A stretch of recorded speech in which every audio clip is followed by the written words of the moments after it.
that's him. Caller ending in 985, caller ending in 985, area code 323. Can you please identify yourself and which item you'd like to speak on? Caller ending in 985. Yes, hello. I'm William Riley. I live at 2227 Observatory Avenue. Great, and which item you'd like to speak on? It's number 16 is the name. We have 10 items on the agenda for today. Board of Public Works. Can you tell me the topic and maybe I could point you to the right number? Yes, it's tree removal on Observatory Avenue, 4 trees. I have the packet somewhere of the tree packet. Yeah, we do have a tree removal item number 3, sidewalk repair program. It's to request is to remove 14 trees. Maybe our 4 trees on our street are 4 of the 14. Okay, I will go ahead and put you in the queue for item 3 since it's a tree removal item. If this item is not an item you would like to speak on when we get to your name, you can just pass at that time. Can you repeat your name for me, please? William Riley, R-E-I-L-L-Y. Okay, Mr. Riley, I'm going to go ahead and mute your microphone. When we get to item number 3, we will unmute your microphone and you'll be given 2 minutes to speak on item number 3. Again, if this is the item you would not want to speak on, you can just pass at that time when we call your name. Thank you very much. Yeah, Fernando, this is Ted. You're welcome. Thank you very much for joining us. The item does include the trees on that particular street. I could not hear you, Ted. Okay. The tree item that includes the street services tree item for the sidewalk repair program, that does include trees on the Observatory Avenue street. Okay. Thank you, Mr. Jordan. And I do see Dr. Davis on the line. Yes. Finally. Yes. All right, well, we have been recording for a couple of minutes now, so Mr. President, I believe we are all on the line and we are ready to go whenever you are ready. Morning, ladies and gentlemen. Welcome to this special meeting of the Board of Public Works. I can have you turn on your mic. Loud. There you go. Good morning, ladies and gentlemen. Welcome to this special board meeting of the Board of Public Works. Special meeting of the Board of Public Works for Tuesday, July 21, 2020. Good morning, everyone. Fernando Campos, Executive Officer, establishing roll call and attendance for today. We have Commissioner Villegas and Commissioner Good in the room here in chambers at City Hall. We are also joined by Commissioner Garcia, Commissioner Caloza, and Commissioner Davis that are all 3 dialing in remotely from home. President Good, I am so sorry for that. President Good, you do have a quorum at this time. Currently, we do not have any speakers under general public comments. We do not have any commentary under the Neighborhood Council commentary. At this time, we do have 2 speaker cards lined up for item number 3 for today's special agenda. Okay. I know at least one person who will enjoy that, Dr. Campos. I hope he's listening. I know he is. All right. So hearing no speaker cards or general public comments, let's go ahead and close public comment. Also, let's close the Neighborhood Council commentary as well. And that takes us to our first item of business. Item number 1, the approval of the minutes for the meeting of Friday, July 10, 2020. Is there a second to my motion to approve the meeting minutes? Second. All right, I have a second from Commissioner Villegas and President Pro Tem Davis. So moved. Any objections, or excuse me, before moved, any objections, Commissioner Caloza? No objections, thank you. Vice President Garcia?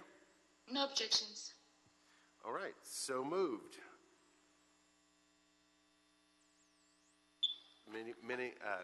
Those minutes have been approved. All right. That takes us to item number 2 in Council District 15.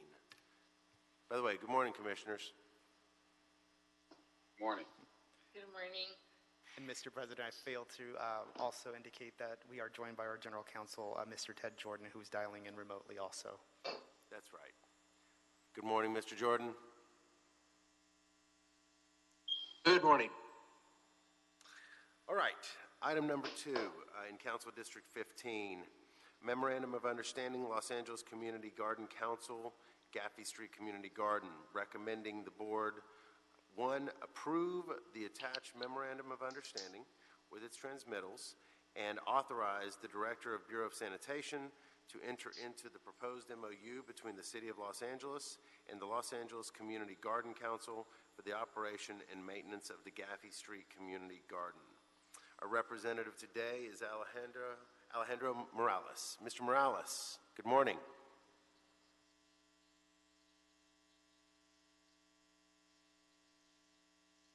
Mr. Morales, we cannot hear you. Are you unmuted, Mr. Morales?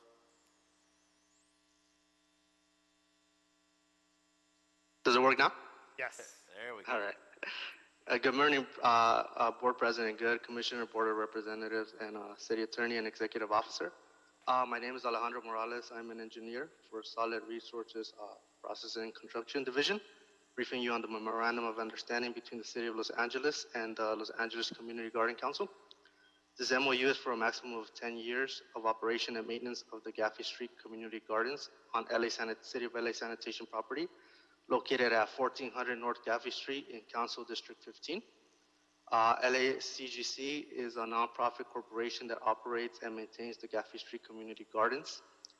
Other property that is located at 1400 North Gaffey Street is the LA San Harbor Collection Yard, LA San Harbor Mulching Facility, and the Department of General Service Repair Shop.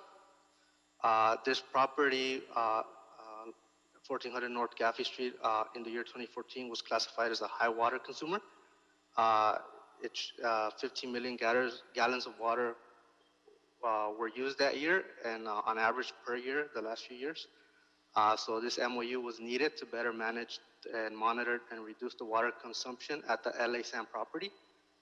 An independent new water meter has been installed just for the consumption of the gardeners. So the water consumption will now be paid by the LACGC. The gardeners will pay a monthly fee for the water. This will allow LACGC to have a much better understanding of how the water is consumed. The city will no longer pay the water bill for the gardeners. In the event there is support is needed, LACGC will pay the city for the cost of any repairs. The garden irrigation system is currently under construction. 19 out of 21 zones are completed. Out of those 19 zones, 18 are open to the gardeners. In those 18 zones, 195 plots are available. In the end, 222 garden plots will be available for rent for the gardeners. We expect zones 20 and 21 to be completed by the end of August. So we expect the gardens to fully open by the end of next month. Just to summarize, the city currently pays the water bill. The new meter has been installed, and it's for sole use of the gardeners. The new water meter bill will be paid by LACGC starting December 1, 2020. This new irrigation system that has been installed by the city will consist of a 3-inch main line, 21 sub-meters, and up to 270 hose bibs, as stated in the MOU. The agreement is for a maximum of 10 years, and the MOU includes annual performance reviews, and the garden hours are from sunrise to sunset, 6 a.m. to 6 p.m. Thank you for listening. Are there any questions? Yes. Mr. Morales, I'm sorry, Dr. Davis, could you repeat the number of lots? I didn't quite catch that. Yeah, so at the end of the construction, there will be 222 plots available for rent. That's great. Okay, Dr. Davis? Yeah, I was going to ask just for a brief overview about the facility in terms of the gardening. So these are lots that we are designing that will be leased or rented from citizens from LA San, is it? Who is the person renting out the plots for the gardens? People that live within the City of Los Angeles boundary line. So only citizens of, people that live in the City of Los Angeles. And is there, in terms of the space available, is there a formula for the lots? Do we have a certain percentage by a certain percentage, is it a 15 by 15 plot, whatever, in terms of the number, but is there a formula that we have? Or are there medium-sized, large, and small plots? How do we allocate the area of lots that gardens are? So currently there is like a standard size that is charged a standard monthly fee.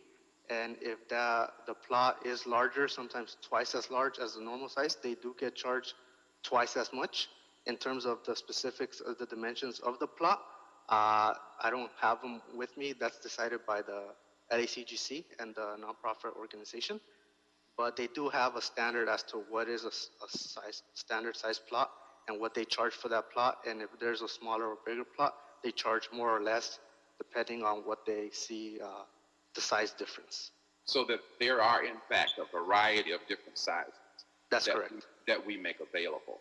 Now, in terms of the cost of the water, obviously the fee was astronomical in our own financial evaluation in terms of what we're paying. Is that correct? That's correct. Now, and we will be paying it until December of this year, correct? That's correct. Wow. And what do we anticipate the cost or I guess it's difficult to tell depending upon the size of the plot of land they have for the garden in terms of what they will be expected to pay moving forward. Is that right? Yeah. Do you happen to know the citizens that use this plot, are they people who probably may not have land on their own property to do a garden, or are they nonprofits who have thought that, in fact, that having the rental of a plot would be useful to their mission and what they're seeking to do, or just what are the general profiles of individuals who are using these lots? I do understand you've told me that they are from Los Angeles. Is there some kind of characteristic of the individuals that we have observed that are our customers on this plot? Yes, most of these people are older, of the older age. They have been at these lots for 20 to 40 years, so these have been consistent members, so it's expected for them to be older than like around 60s, 70s. I see. Yeah, so that's the general profile of these gardeners. Okay, in addition to the water, do you happen to know if there are any other kind of services that we provide for these customers in terms of what we can do for technical assistance to help them be successful in their gardening, or do we just rent the land to them and currently till December 20th or December 2020 just simply provide the water and the land? Is there anything else that we are doing for these customers? So it's mainly that. We're going to provide them the water and the land, but we will be in constant communication with the nonprofit organization that's going to look over the plots. So if anything does go wrong with the irrigation system, they have somebody to contact, which will then in turn contact us. So we're not leaving them completely. I see. So we do, and we have hired a nonprofit organization to manage the properties for us. And I would suspect that there are some standards and some requirements we have in terms of usage of the land. Is that true? Yeah, there are some requirements. They will be revising those. The nonprofit will increase the requirements depending on what they see as needed, like new rules if somebody's using more water than they should. So in terms of specifics, I don't have them right now. We don't have them, but they will be ready before they take full ownership of the gardens. Right, and one of the things we would explore in questioning is, are there certain kinds of crop that we can grow versus others? You know what I'm saying, in terms of standards. I would be interested to know that.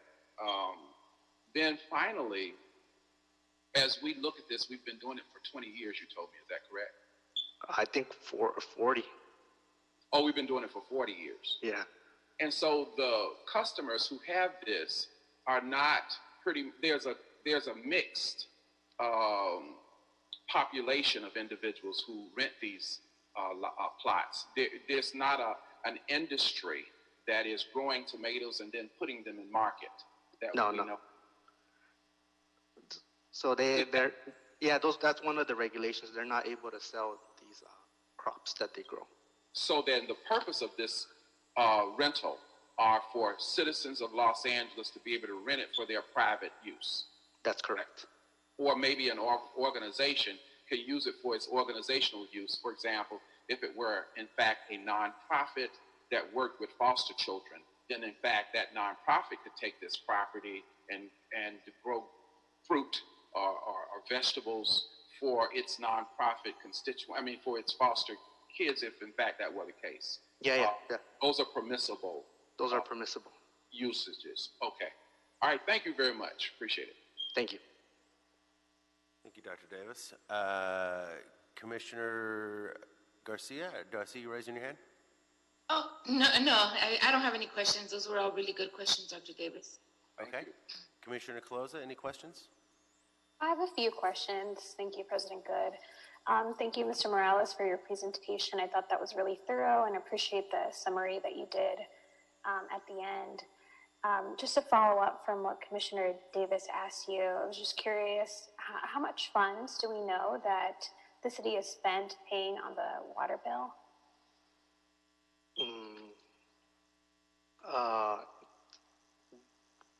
For before the installation of the new water meter, or from this point going? Just I don't know if you have any yearly average. I'm just curious what the cost have been, since clearly this has been a really important MOU to put in place to help with the community. If you don't have the answer right now, that's fine. I'm just curious if you're able to follow up afterward. I also wanted to ask how much the costs were going to be for people who are leasing the plots. Do you know? So currently we expect it to be around $50 a month. That's what the nonprofit organization said. Okay. And it'll change depending on the water consumption of each zone as we split it up to each sub-meter. Got it. So, and then those monies, those will go directly to the nonprofit, and then they will use that to pay for the water bill and any other maintenance expenses. Is that correct? That's correct. All the money that is collected in the monthly fee should be used for the gardens only. Got it. Okay. I think this is a really great partnership that you guys put together in terms of especially the metrics that are in place to monitor the usage of the water. If I can make a recommendation, I think about a week or two ago, there was somebody from LA Sanitation who came and presented to us about a personal services contract for public education. It also had to do with a number of different programs around water, if I remember correctly. I believe it was about 3.5 million, and they were looking for us to approve 2 years for the contract extension, and so we had only granted the 1 year. And one of the things that we really wanted to see was, more robust programming. I think this is definitely a case where it looks like the community garden that you're working on, or this MOU, to Commissioner Davis's point, it would be really nice to see you partner with your colleagues so that we can make sure to get the word out about what a benefit this would be to residents in Council District 15. So we'd definitely love to see you both work together to get some more robust outreach for this, because I think it sounds like a really good partnership. So that's the only additional comment that I wanted to make, but thanks again for your presentation, Mr. Morales. Thank you very much.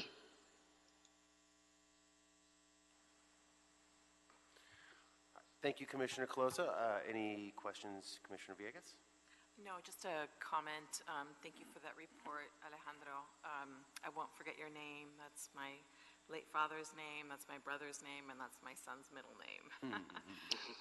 But I appreciate your report. It was really thorough. And I just want to also echo my colleague's sentiment. I really appreciate this partnership with the LA Community Garden Council.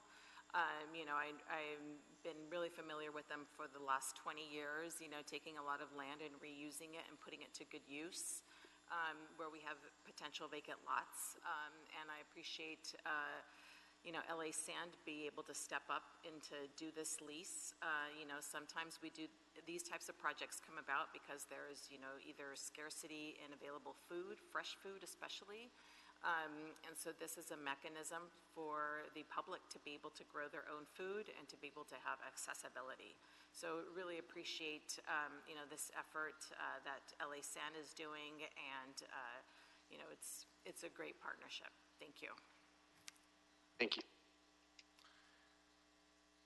Thank you, Mr. Morales. I would just echo all of my colleagues. This is, you know, we live in a world where fresh food is sadly bereft too often, and so this is a fabulous partnership. And frankly, the value proposition in terms of us not continuing to pay a high-use water bill makes a lot of sense, and we provide the capital. There's a lot of logic to this. So thank you, Mr. Morales.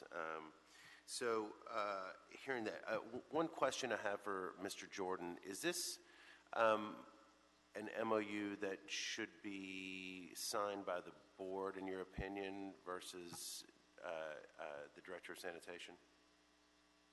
Yes, thank you. I actually had my hand raised, and that was one of the points, one of many I wanted to make. Yes, first of all, it's a contract, and it should be signed by the board. So the recommendation before the board should be amended slightly. I mean, the MOU itself, and actually the signature block is set up that way already, so that's good. It's also subject to the approval of the city attorney. You don't need to say that. It is no matter what. And I don't know if the city attorney's office has reviewed this. I'm looking at the MOU right now, and I see terms in here that suggest that we did review it, but I see terms in here that suggest that we didn't review it. So there's no particular action for the board to take. When it is approved, we'll sign it, and if necessary, and if any changes need to be made, we'll address that at the time. I don't see anything here significant that needs to be changed, but I do see some minor things that need to be tweaked. So bottom line, the answer to your question is yes, the board should sign it, so the recommendation should be amended. Also, unless I'm mistaken, the MOU looks like it's for 10 years, so I think the council has to approve it as well. Unless the staff can say, no, it's not a contract for more than 3 years. Looks to me like it requires council approval. It will also require mayor's approval under the mayor's executive directive, and likely also the cost containment memo. So that's it. To summarize, the board should sign it. I believe council approval is necessary, and the mayor needs to approve it as well. And there may be some very, very minor changes that my office is going to recommend. For example, it refers to the city's standard provisions that we put in all city contracts, but it refers to the wrong version. We can fix that easily. And that's it.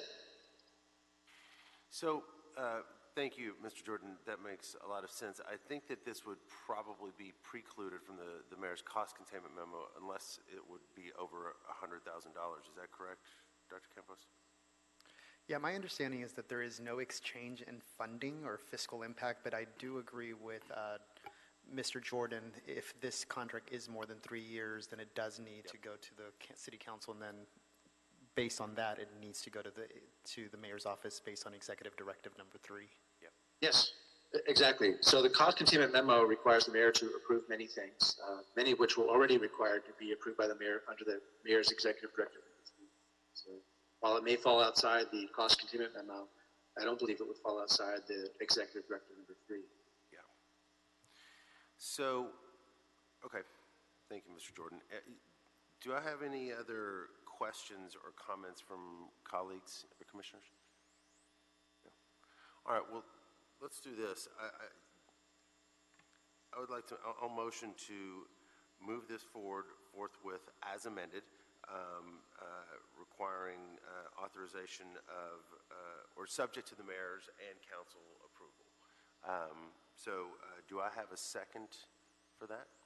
I have a question, Okay. President Good. Do we also need to include signed by the Board of Public Works? Yes, that's exactly right. Thank you. We would then move this forward as amended to A, require the signature of the president and/or two board members, B, have approval of the mayor, and C, approval of the council. Second. Thank you, Commissioner Villegas. Hearing any objections, Commissioner Colosa? No objections, thank you. Vice President Garcia? No objections. Mr. Davis? None. Okay. All right. Hearing no objections, we will move the item as amended forthwith. The item is adopted and sent forthwith. Do you want to repeat the amendments to us, Dr. Campos? Yeah, absolutely. The two amendments that are approved, that was approved and carried by this motion, is to authorize the president or two members of the Board of Public Works to execute the MOU, and this whole action or this item is subject to the mayor's approval and city council approval as well. Excellent. All right. Thank you, colleagues. Thank you, Mr. Morales. Alejandro. Thank you very much. Have a great day. You too. Okay.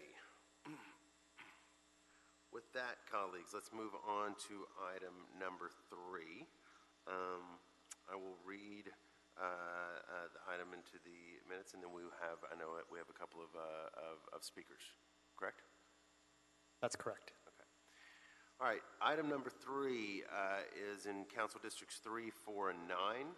It's a tree removal package by LA Streets, City Sidewalk Repair Program. Recommending the board, 1, find that the tree removal, 1, classifies as operation, repair, maintenance, or minor alteration of existing street, sidewalk, and gutter involving negligible or no expansion of use beyond that previously existing, and does not involve the removal of a scenic resource.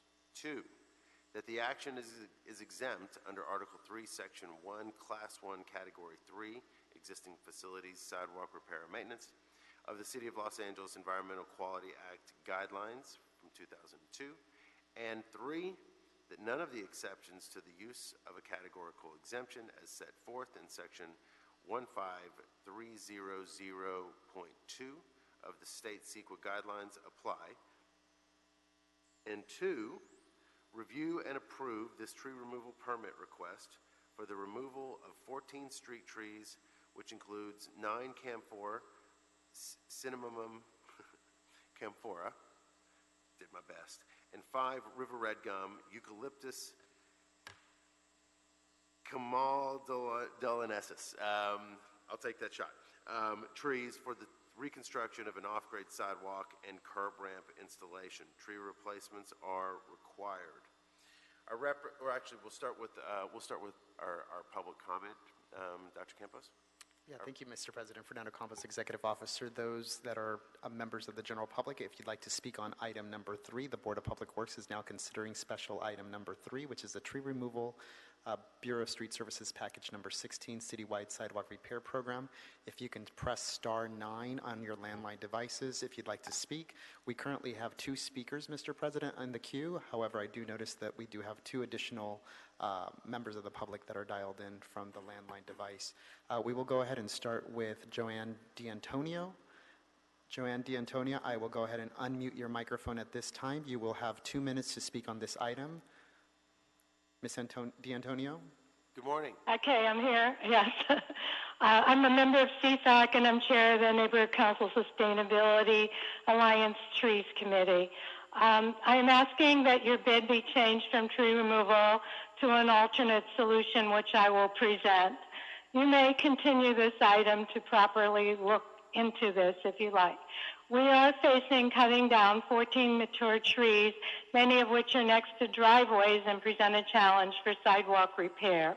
However, the UFD inspector on site requested that you and your team explore project design alternatives that may enable the preservation in place of some of these trees. It would be great for the community if we could find a canopy-friendly solution to providing accessible pedestrian pathways while allowing construction to proceed.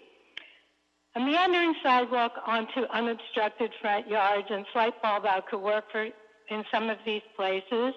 And here is your answer that will even work in a driveway slope situation. The University of Minnesota says that a paved driveway may cover up to half of a tree crown. Pavers offer an option in place of concrete or tar paving since they do not show cracks from roots invading the pavement. Pavers allow water and nutrients to reach the roots. If the roots continue to grow, it is easy to lift the pavers and regrade the area. Another option that includes the use of permeable paving, also known as permeable concrete. Permeable paving offers an effective way to allow water and air to seep into the ground around the roots of the tree. Another advantage to permeable paving includes its ability to collect rainwater while reducing stormwater runoff and erosion.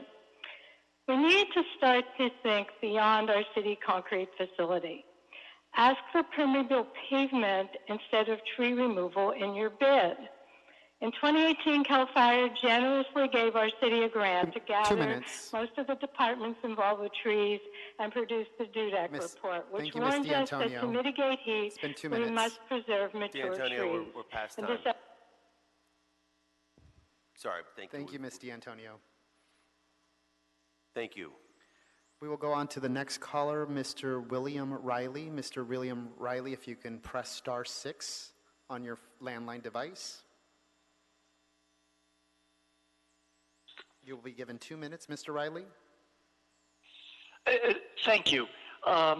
So our 4 trees, our 4 campers on Observatory Avenue were noticed October of last year. Several of our neighbors put in requests for notification. The notification came by email at 3:15 p.m. yesterday afternoon for today's 10 a.m. Meeting. I'm going to ask, there is a lot of neighbors that wish these trees, or at least some of them, the better specimens, which are 100 years old and must be at least 60 feet tall, and cast a huge shadow. We're going to ask for a continuation so we can actually talk with the urban forestry department, actually look at their report and try to come up, as Ms. D'Antonio said, with any possible options. We just would like a continuation, please. Thank you, Mr. Riley. Mr. President, Thank you. Mr. President, that concludes the public commentary on item number 3. No other speakers in the queue. Okay. Thank you, Dr. Campos. Okay, our representative today is Hector Benuelos and Robert Vega for any questions. Hector, can you please, good morning. Good morning. Yes, good morning, President Good, Commissioners. Hector Benuelos with the Streets LA Urban Forestry Division. The Streets LA would like to request approval of a permit to remove 14 trees, which includes 9 camper trees and 5 red river gum eucalyptus trees. They're in Council Districts 3, 4, and 9. We have, there are 5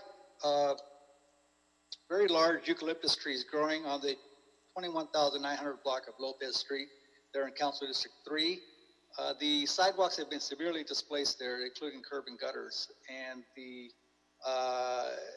Streets LA determined that the trees will not survive the impact that would be imposed on these trees if sidewalk repairs were to proceed. So therefore, we're recommending removal of these trees. One of the trees there along the, one of the large eucalyptus trees has sulfur fungus at the base. It was detected, and that's a clear sign that there is decay and structural stability issues with that tree, and therefore that tree should probably be removed just alone on that sole merit. The Streets LA does look to retain trees whenever possible. We did reach out to Bureau of Engineering to request alternatives on keeping these trees. However, the Bureau of Engineering indicated that there were no viable options available to keep the trees in place, and therefore we're recommending removal of these trees. There are 4 trees up on the 2200 block of Observatory Avenue. There are 4 large camphor trees, very large camphor trees, I should say. 3 of the 4 are very poor condition, very sparse crowns, and not really, they're not good candidates to retain. And so we didn't look into any alternative measures to retain those trees. There is one tree, one very large tree, however, that is in fair condition. And however, the offset condition is very, very severe on the sidewalks, and the tree will not sustain any roof pruning to keep that tree in place. This is a narrow roadway, and although I'm not an engineer, I feel if there's any alternatives to modify the roadway, would that impact the traffic along that roadway there, along that street.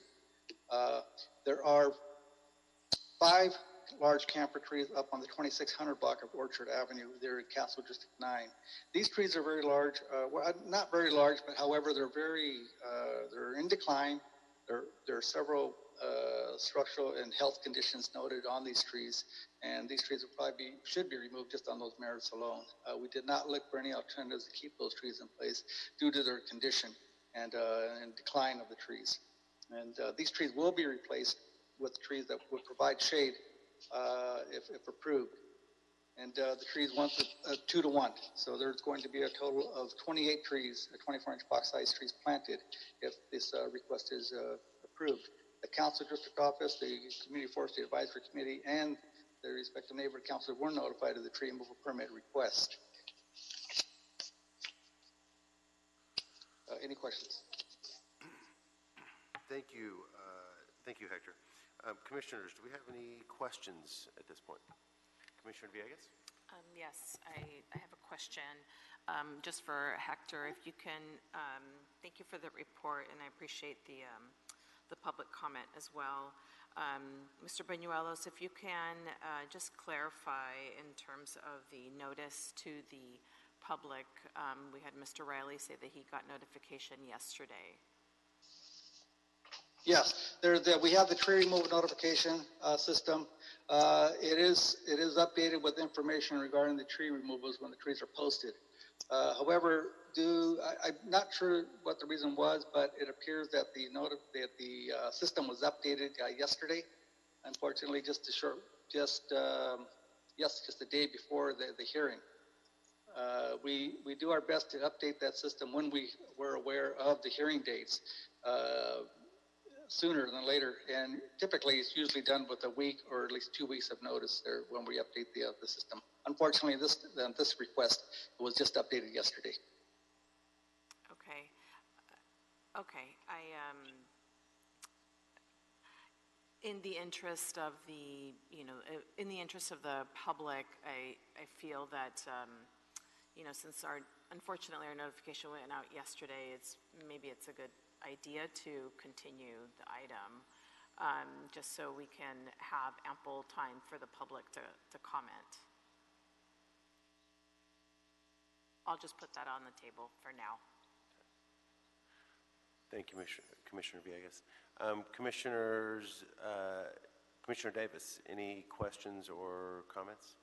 None on this particular item. Okay. Commissioner Caloza?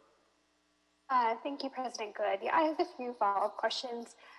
Maybe Mr. Vega can answer this one. But for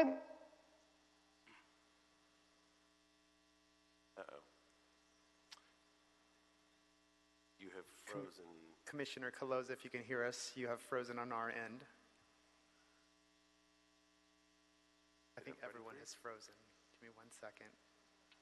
It says internet unstable. There you go. For those of you that are listening to us on Zoom, we did have an internet disruption, and we did not hear the last 30 seconds to about 45 seconds. Commissioner Caloza, you were just going to start to ask your questions. But we did not hear any of the questions. Okay, no problem. My question was for Mr. Vega. I was just trying to get some additional context, trying to take into account some of the feedback that we received from public comment. But do you recall if these requests were tied to the access requests? Since within the sidewalk repair program, there's different types of requests that you can make from the city. Are these access requests by chance, or ones made with from people who may have mobility issues? Yes, good morning. Robert Vega, Program Manager for the Bureau of Engineering Sidewalk Repair Program. So the answer to your question, yes, these are access requests that are submitted by those with mobility disabilities. And do you remember by chance how long these have been in the queue for? I don't have that information in front of me. Probably at least 1 to 2 years, if not more, that Okay. they're in the queue. Got it. That's really helpful in terms of understanding the context, because I know we want to be mindful of the feedback that we got, but then we also want to make sure that we address other access issues that have been sent to the city to repair these sidewalks. And can you just also briefly explain, I know Hector mentioned it, but it would be good to hear from you, but it sounds like you guys did try to explore some alternative methods with the Urban Forestry Division, is that correct? Yes, so when we start the project and we're working with Urban Forestry, our first objective is to assess every tree. And if the tree is healthy, thriving, and is in great shape, we do everything that we can to maintain that tree. So with that said, we do look at options. We look at the possibility of ramping over those tree roots with a sidewalk. We look at, in this case, a number of them are adjacent to driveways.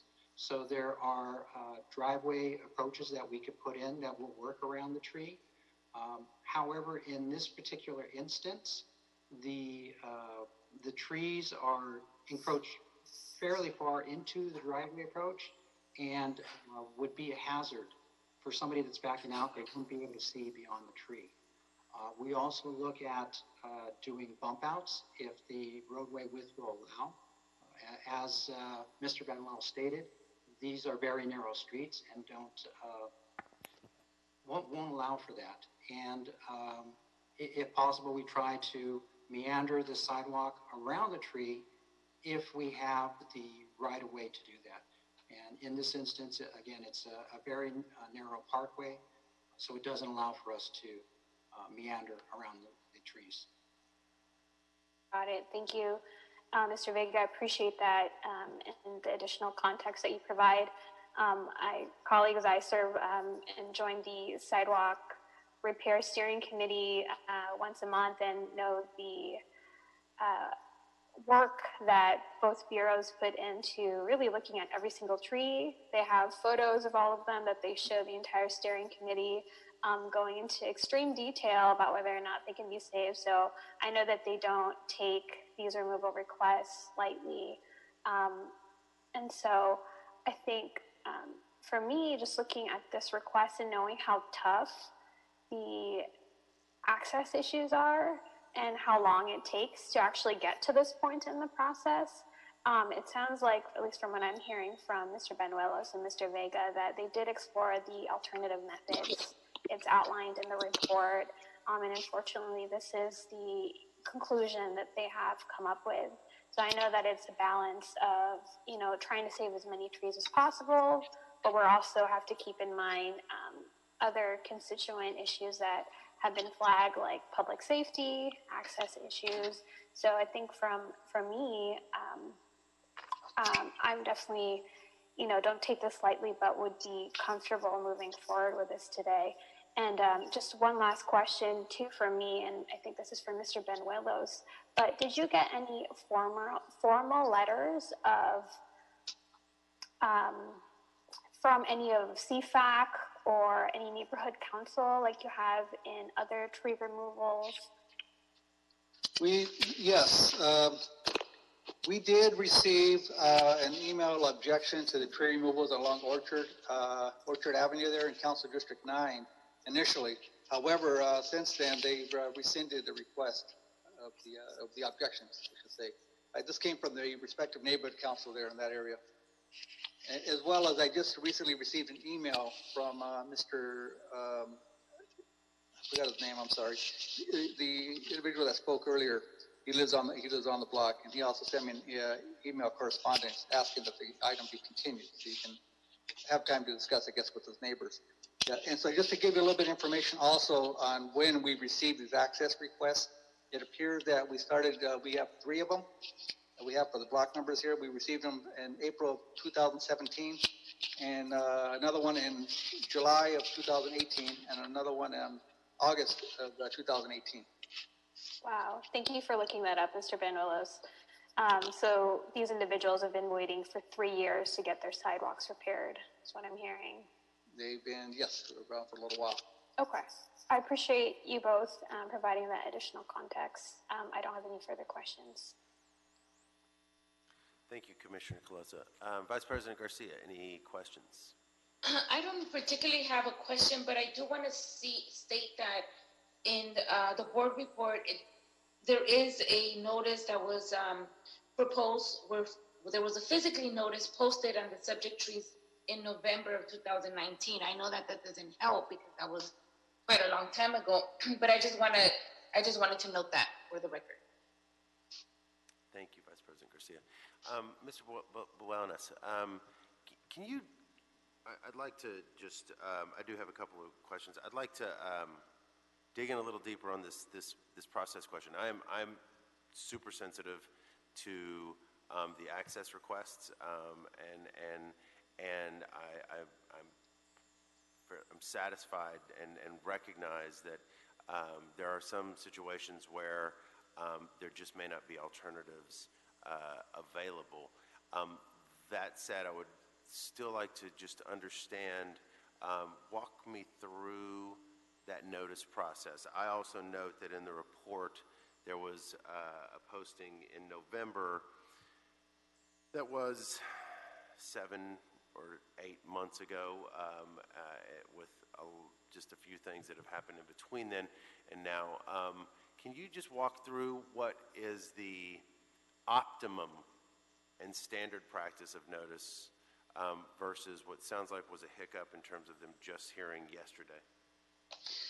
Yes, when we receive the request and all the documentation to support the request, we usually go out there and inspect the trees to determine whether or not they could survive impact and are worthy of retaining in place or preserving in place. When we determine that the tree needs to be removed, then we will post the trees for a minimum 30-day period to allow for public comment. The postings are placed or taped onto the trees with the information for the individuals who want to be notified of the tree removal hearings can do so via the website link. And additionally, we also send out a electronic correspondence to the respective council districts, the Department of Neighborhood Empowerment, and to the Community Forestry Advisory Committee. And that is all done well before the hearings take place. The division does have, or the Bureau does have a street tree removal notification site where then we also place the information on that notice, to whereas the individuals, whoever want to be notified of the hearing, can do so by putting in their contact information. When the Bureau is aware of the hearing date, then that system there is updated, and the notification information goes out to the individuals who logged on to that website via email. Unfortunately, in this case here, we didn't update that website until yesterday, so that's why some of the applicants received the information as of yesterday. But notice was sent out to a lot of people several months ago. So, actually in December of 2019 is when we sent out the notice to Community Forestry Advisory Committee and to the Department of Neighborhood Empowerment.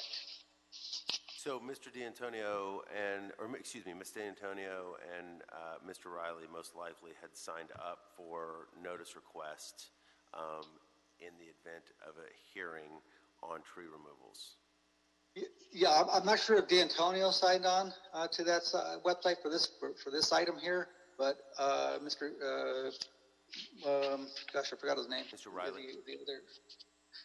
The other gentleman, he was on that tree removal notification system.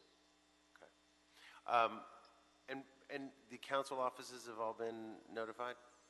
Were there any objections to them? Okay. Yes, all three council districts were notified.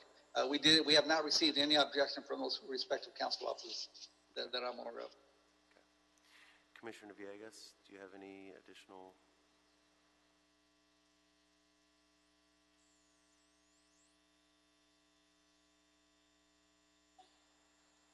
Thank you. Thank you, Mr. Banuelos. I feel comfortable with the notices that have been out. And thank you for the additional information. I feel comfortable moving forward. I know I've seen these trees also. I just made that recommendation, not knowing necessarily, all of the outreach and notification that that you all have been sending, just because of the testimony that we heard from Mr. Riley. But I'm comfortable moving this, forward if this board chooses to. Thank you.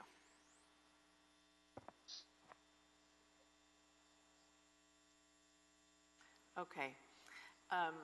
However, that said, I apologize for my wishy-washiness here. I don't usually do that. Just for full transparency, if we could continue this item for a week, since we've already been in queue for the past 3 years, and I appreciate the work that has been done so far. I don't think necessarily that 1 week will hurt us, if that is possible. Dr. Campos? Yeah, Commissioner Villegas, one minor or friendly amendment to the suggestion to continue the item. Next week on Tuesday the 28th, we do have another advisement item for a tree removal on South New Hampshire Avenue. If this board would like to consider both tree removals at the same time, you could. However, in past practice, we typically only will schedule one tree removal, so possibly the friendly suggestion would be to extend it to Friday the 31st. That would give you about a week and a half additional notice time, or we can even continue it as early as this Friday, July 24th, which would only give you 3 additional days plus the 1 day that we advertise, so that's 5 days. Again, Bureau of Street Services usually does 7 days, but I think 5 days would be an alternate date that you can consider. So again, July 24th, which is Friday, or the following Friday, the 31st, or the third date would be Tuesday, August the 4th, which would put 2 weeks out. Well, why don't we just continue it for Friday then? That sounds reasonable. Is that a motion? Yes, that's a motion. Thank you. I would second that motion.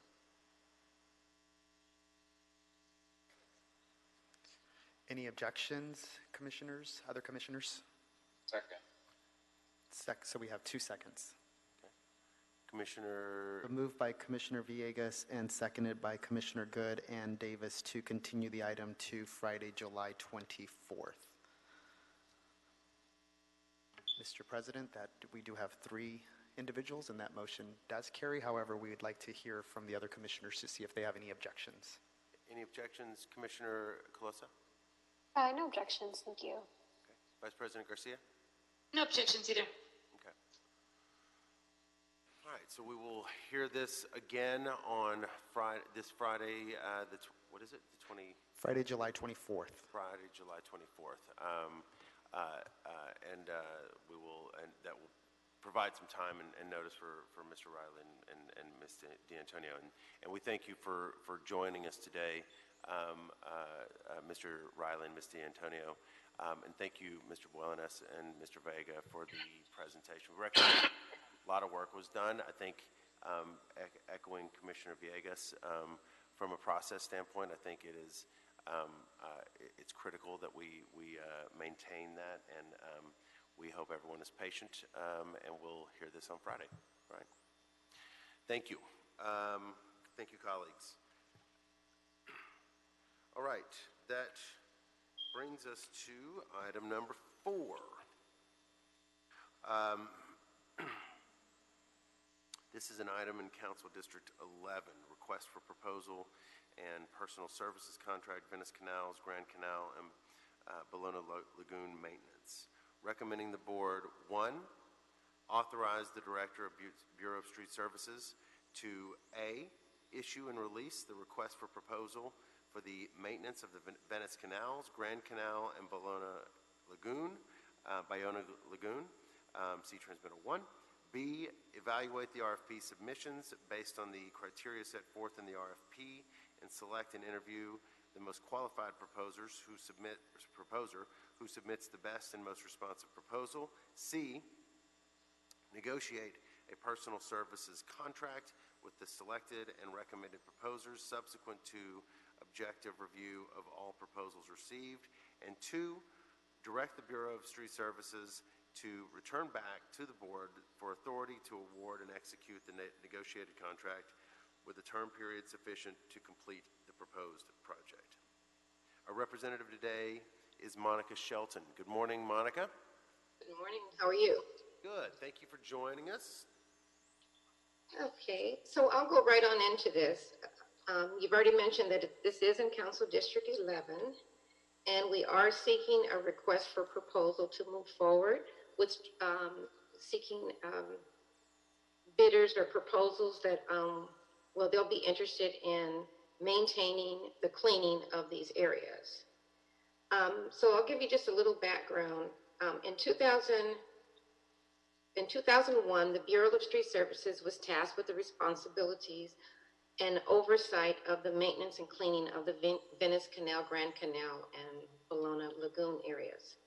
This area is a man-made lake that allows pedestrian crossing, motorboats, canoes, etc. as an added attraction for the tourists and community filled with luxury homes. The current contract expires, and we are currently operating on a month-to-month, and all of that has been approved by council in the past. Our current contractor is Mariposa Landscape, Inc. They are a certified local business enterprise as well as a minority business enterprise. Now, back in 1905, this wetland was developed by Abbott Kinney and provided the community with luxury homes, nice narrow walkways, pedestrian bridges, and commercial property with the intent to create a replica of the Venice, Italy. So this Venice Canal, again, is a man-made wetland, historic landmark, and the contractor would be responsible for having the expertise of being able to remove debris and litter, controlling the algae without any use of chemicals, and operating 5 tide gates, which exchanges water in the canal with fresh water. And this area, it flows out into the Marina del Rey area, and there's a lot of oversight with our California Coastal Commission. So there's a lot of restrictions and guidelines for whatever contractor gets this contract. We are estimating that the contract amount would probably be anywhere from $250,000 to $300,000 annually, but we're not sure until we actually put it out to bid. Do you have any questions? Colleagues, Commissioner Villegas, any questions on this? No questions, thank you. Vice President Garcia? I do. Monica, where is the funding coming from this? Okay, let me see here. The funding.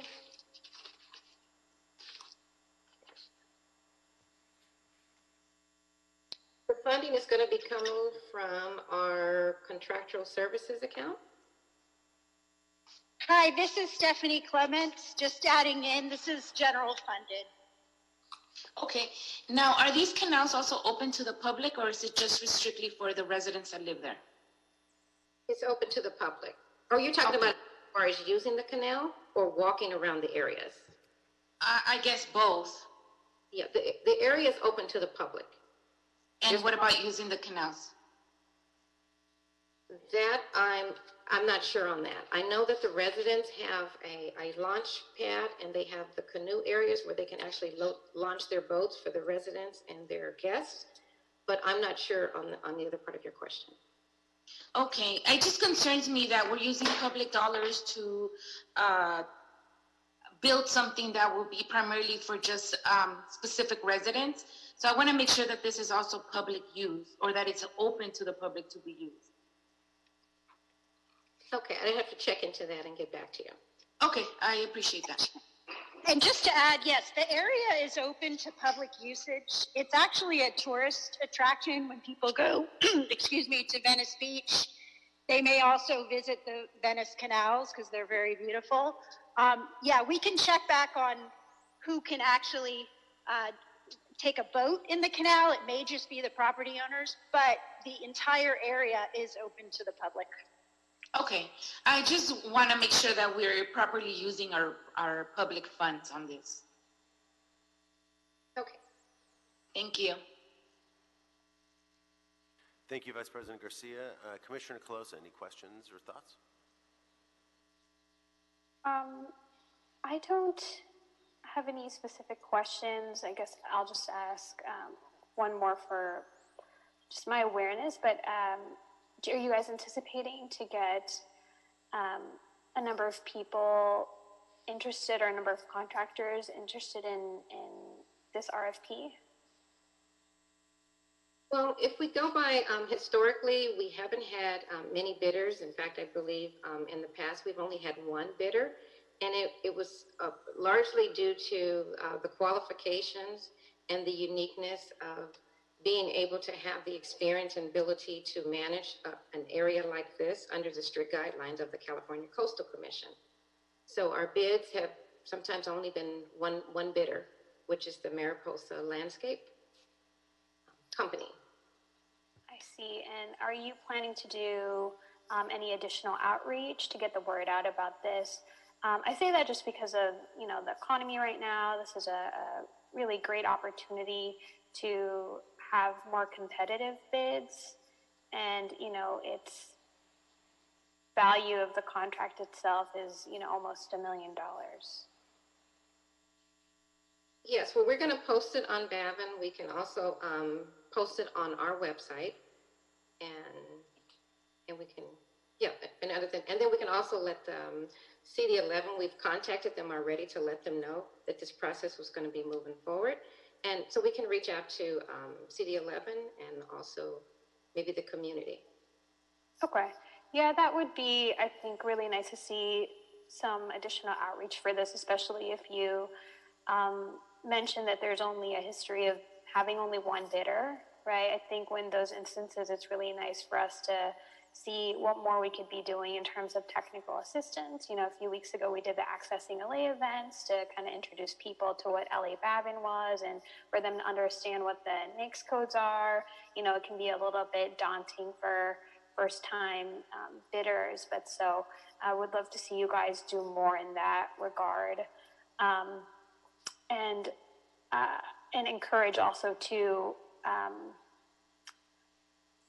I'm sorry, I'm just reading this part in the board report, but you guys have a BIP waiver for this, a business inclusion waiver? Yes, we do for this one. Okay. And is there a specific reason why we requested a waiver for business inclusion for this? One of the reasons was the uniqueness. When we went through the process through personnel to find out about the type of work that needed to be done, the mayor's office agreed that the work that we needed to have done was very unique and maybe small in nature, and there was no opportunity for subcontractors in this particular area. Okay. I think Commissioner Villegas made this point a few weeks ago, but I think to allude to something that she brought up, I think seems like there's a lot of nonprofits now who probably might have the expertise to do this kind of work when it comes to water quality issues or anything tied to what the maintenance of the canals may need. I have no issue for this moving forward today. I think it's just, a request for you guys to look at that again, since the contracts moving forward, I don't know what they're going to look like, but I think each one that comes before our board, we're taking really seriously in terms of like what other opportunities are there to expand the umbrella. So if I could just make that request for you guys to take another look at that, that would be great. Okay. For more subcontracting opportunities is what you're saying. Yes, please. All right. Thank you. All right, Commissioner Davis. Thank you, Ms. Shelton, I wanted to ask, is the council office, this is, I guess, council district, this is Councilman Bonan's district, I guess. Yes, sir. Yeah. Is he involved in the process in terms of notification about the opportunities to small businesses, or in any way involved in communicating with you about the vision of what we can do as it relates to the service? That I'm not sure. We are in contact with their deputy director, Matt, and we've been in contact ongoing whenever there's any issues with the community. They do reach out to us and let us know. So we are in contact. And so now Mariposa is a minority, is a LBE, a local business enterprise. Is that what it is? Correct. LBE as well as the MBE. As an MBE as well? Correct. And so, but we've not really in the past had other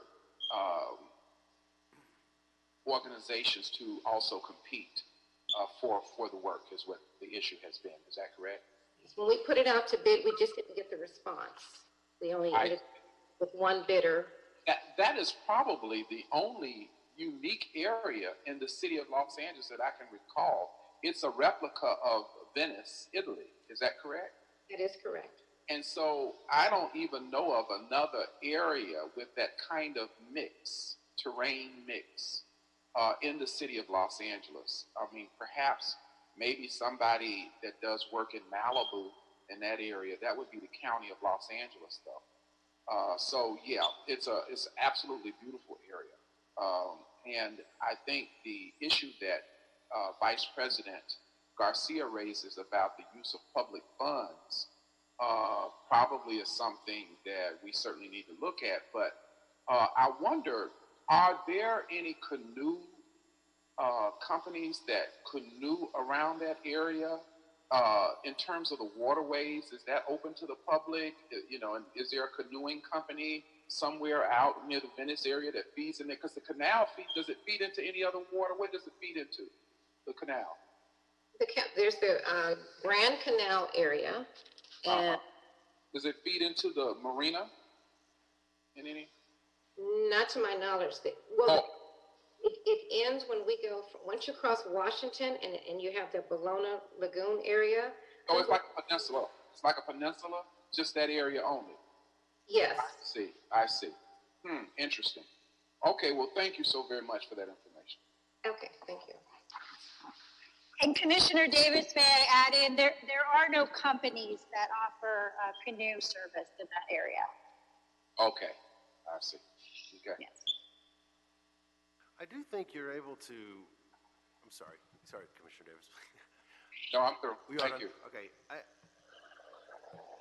Availing ourselves of the kind of research that I do believe you can rent kayaks and for the Venice Canal. In fact, I think there's some. So then that means the public can go through there in a kayak, and if we can rent one, is that correct? Yeah, I'm pretty sure. Yeah, was that?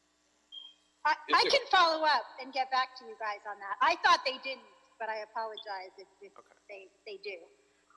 But I can get back to you guys. It all feeds into this whole issue about public funds, accessing public funds, private property, etc. That was raised earlier, and so I just thought that was good question. Yeah. Okay. No, very good. Okay. Does anyone else have any additional questions or comments? Okay. We've lost Dr. Campos, but I think that it is a pretty heavily trafficked area. I would echo Commissioner Colosa that in an ideal world, I think we would encourage Mariposa or whoever were to win this contract to explore subcontracting opportunities. And so, because it is important that we put that lens on everything sort of relentlessly at this point. And so I would encourage that as well. That said, I'm comfortable, colleagues, moving forward and would ask for a second on my motion to move item four forward forthwith. Second. Okay, I have a second from Commissioner Villegas. Any objections, Vice President Garcia? No objections. Okay, thank you. Dr. Davis, any objections? No objections, none. Commissioner Colosa? No objections, but it would, sorry to add this on after you made your motion, and this doesn't have to be formally in there, but it would be great to hear what the outcome is of our recommendation with us strongly recommending relooking at these subcontracting opportunities, Ms. Shelton and Ms. Clements. Okay, we'll do. We'll look into that. Thank you. Thank you very much, Monica. All right, so thank you for the second, Commissioner Villegas. With no objections, we will move this item forward forthwith. Okay, thank you. Thank you, Monica, very much. Have a great day. Thank you, Stephanie. All right, colleagues, it takes us to item number 5, also in Council District 11. This is a contract acceptance, Westchester Playa del Rey series to multiple high voltage conversion, FY fiscal year 2015-16 street lighting project. Recommending the board accept this contract. Our representative today is Roosevelt Bagsby. Hello, Good Roosevelt. morning, President Good, Commissioners, Bureau Executive, City Attorney, and Executive Officer. My name is Roosevelt Bagby. I'm with the Bureau of Contracts Administration. We are recommending the acceptance of this contract, the Westchester Playa del Rey Series Multiple High Voltage Conversion Streetlight Project. This project is located throughout Westchester in the Playa del Rey area in Council District 11. This project converted existing high voltage series circuits to low voltage multiple circuits. It included 386 streetlights, which included the replacement of conduits, lights, pole boxes, and luminaires. The technology included in this project provides us with real-time reporting of streetlight outages and failures. On October 3rd, 2016, this contract was executed by your board under contract C128332 to KDC Incorporated DBA Dynaelectric. The project was awarded for $1,039,008 with a contingency of $155,992, giving me a total authorized budget of $1,195. On October 4th, 2016, a notice to proceed was issued, and on April 8th, 2019, the construction was completed. Now, during construction, it became apparent that the conduit was in worse condition than we thought it was or we anticipated during the design phase. So substantial amount of work was added, and that included repairing additional conduits, potholing, and then the subsequent sidewalk restoration. So 7 change orders were issued, which increased the original contract by the amount of $155,736, bringing the final contract amount to $1,194,734. So the project was completed at 14.99% above the awarded amount, but just less than 1% below our final authorized construction budget. The funds used for this project were from our Street Lighting Assessment Fund number 347. And on April 8th, 2019, the contractor completed final corrections. On April 11th, Bureau of Contract Administration processed retention in the amount of $59,737.20. The construction on this project will not result in an increase in the existing streetlight maintenance assessment. Therefore, the assessment ballot processing will not be required per Proposition 218. The contractor has complied with all equal employment opportunity and labor compliances requirements of this contract. There are no unresolved property owner complaints in connection with this project. The contractor performance evaluation reports have been submitted. There are no disputed funds on this project. There are no funds due to the contractor. Therefore, the Bureau of Contract Administration is recommending acceptance of this contract. Thank you very much, Mr. Bagsby. Do I have any questions, colleagues? Commissioner Villegas? Thank you. No questions. I'm good. Vice President Garcia? No questions either. President Pro Tem Davis? None for me. Commissioner Colosa? No questions, thank you. All right. Hearing no objections, is there a second to my motion to adopt item 5 forthwith? Second. Vice President Garcia, thank you so much. Seconded by Vice President Garcia. Any objections? I'm hearing none, and we will move the item forward forthwith. Thank you, Roosevelt.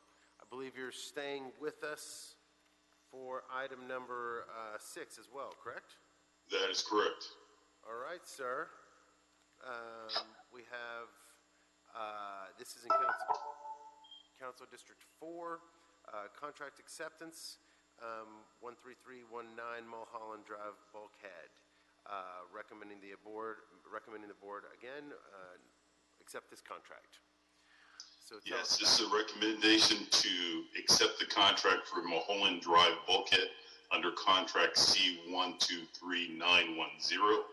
The background on this project is that on February 28, 2014, this board adopted a joint report number 2 from the Bureau of Engineering and the Bureau of Contract Administration, which established this program of authorizing the city to enter into a contract with on-call contractors to perform emergency geotechnical and structural construction work.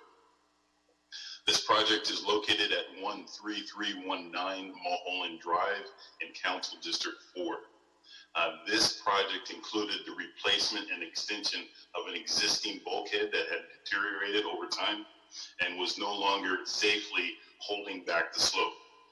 We also repaired catch basin, the roadway, and installed some guardrails and handrails. On October 25th, 2017, this contract was executed by this board under contract C123910 to John S. Meeks Company. This project was awarded for $593,696 with a contingency of $118,740.20, which gave me an authorized budget of $712,435.20. On October 31st, 2017, a notice of proceed was issued.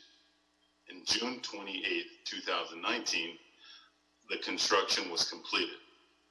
On January 11, 2019, this board approved a supplemental agreement change order number 2. This authorized an additional contingency of $201,262.94, which revised the construction budget to $913,698.14. The board also authorized the city engineer to issue a supplemental agreement change order not to exceed the amount of $258,904.82 to the John S. Meeks Company. And that was to repair the erosion control damage or the erosion damage caused by a leaky water service line. In May 8, 2019, the board approved supplemental agreement change order number 4. This authorized additional contingency of $148,301.85.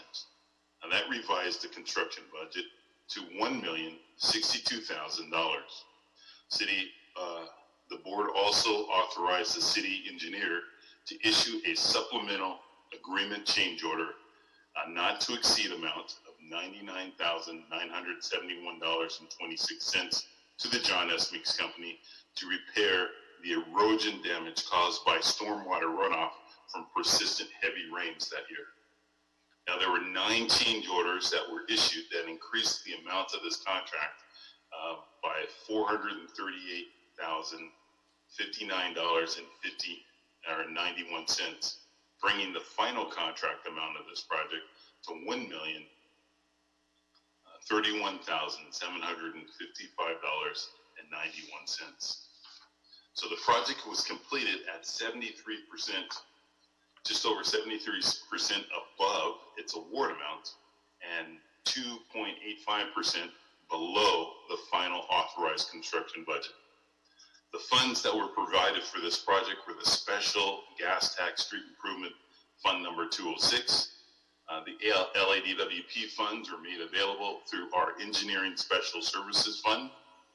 And on June 28, 2019, the contractor completed final corrections.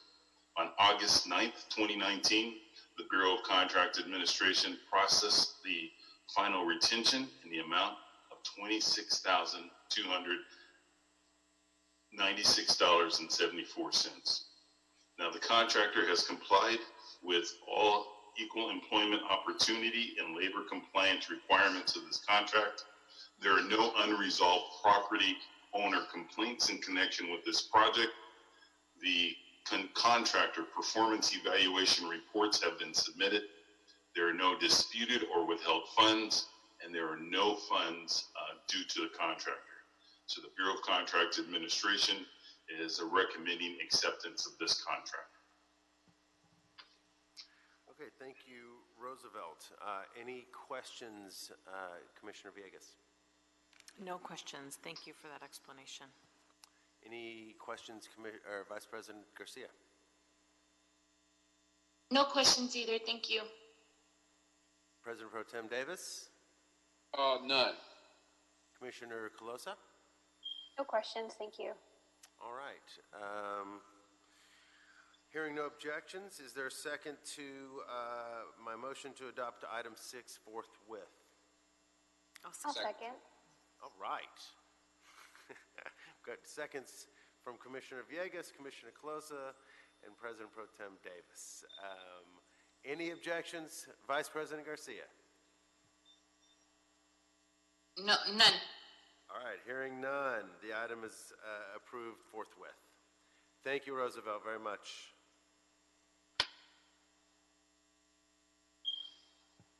Have a great day. Okay, that takes us to item number 7, colleagues. This is a supplemental agreement change order number 17 and budget increase. PPC Instruction, Inc., Capital Improvement Project 5224, Terminal Island Water Reclamation Plant, Dissolved Air Flotation Thickener Modification Project. Recommending the board, 1, authorize and approve $268,510 in additional contingency and a revised construction budget of $1,383,000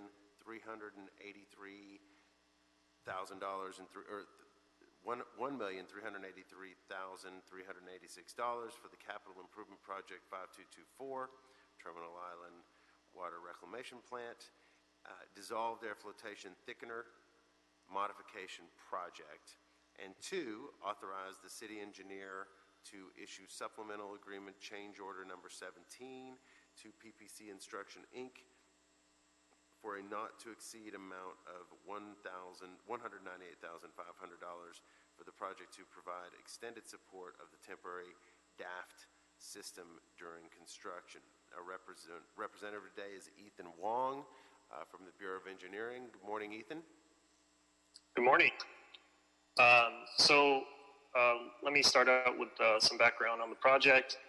So the DAFT system at the Terminal Island Water Reclamation Plant, what this equipment does is basically it uses air to thicken suspended sludge in the wastewater, which then floats to the top and then is skimmed off and then is shifted to the digesters for further treatment. So this facility was originally built in the 1970s. So it's a pretty old and it needed to be upgraded. So the upgrades include replacing 6 float skimmers, the skimmer blades, pumps, piping, and other associated equipment and tie-ins. The project was awarded originally in July of 2017 for roughly $720,000. To do the work of replacing the skimmers and whatnot, because this is a area of the plant that is vital for treatment and there's no redundant system, there had to be a temporary DAS system installed for the work to take place. So previously in November of 2018, we came before you to request another supplemental agreement change order, increasing the authority of issuing change orders up to 54.7% of the original construction value. This was to basically make modifications to basically upgrade the temporary DAS system because we weren't processing enough of the wastewater with the assumed temporary DAS system, so it had to be upgraded. So this is what we have before you today is also related to the temporary DAF system. The supplemental agreement is primarily to cover rental costs for keeping the temporary DAF system on site longer than expected. We did experience delays due to unforeseen conditions because this is an older area of the plant. So all the tie-ins were a little more difficult than what we assumed. So the additional requests for the $268,510 in additional contingency, this will cover the rental costs associated in the supplemental agreement change order, as well as costs for the unforeseen, and as well as compensating the contractor for being on the site longer. So with that, that concludes my report. Are there any questions about this? No, I think our presenter did an excellent job in explaining a complicated issue. Thank you.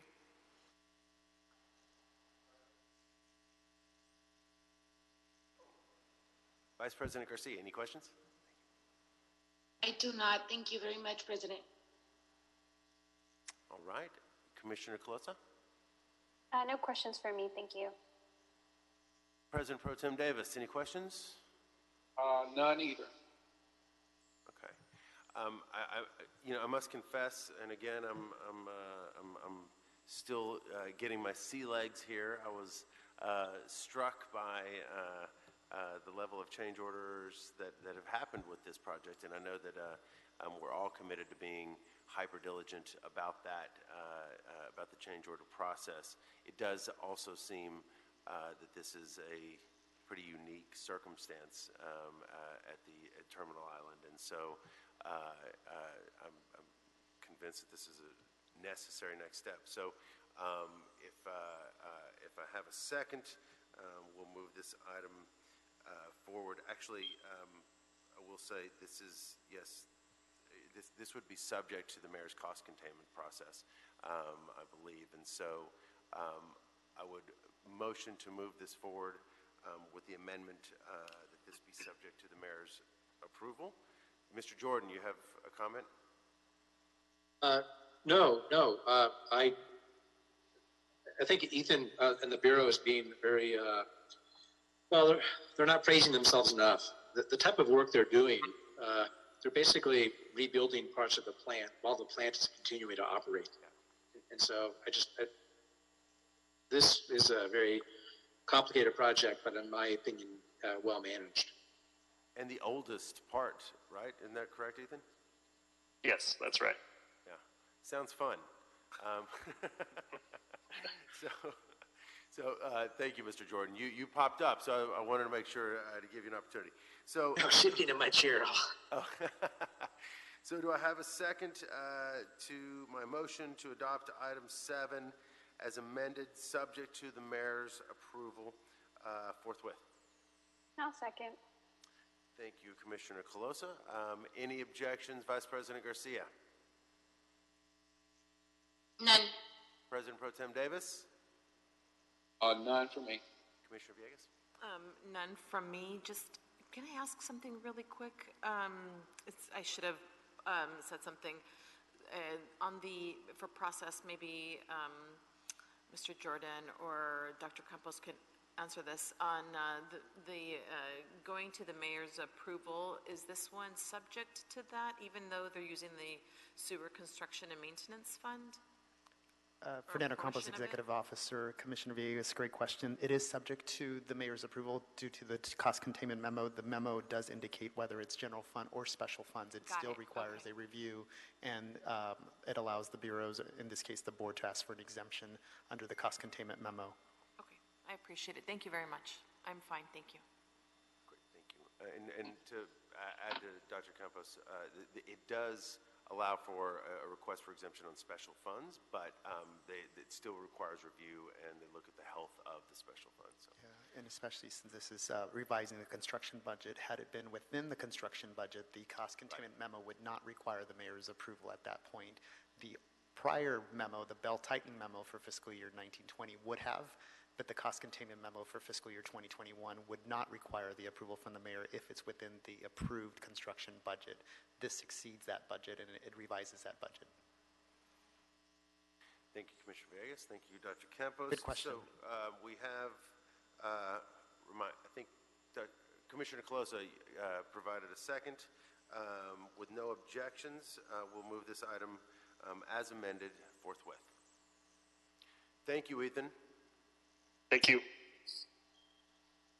Okay, colleagues, and ladies and gentlemen, let's move to item number 8. We have a full agenda today.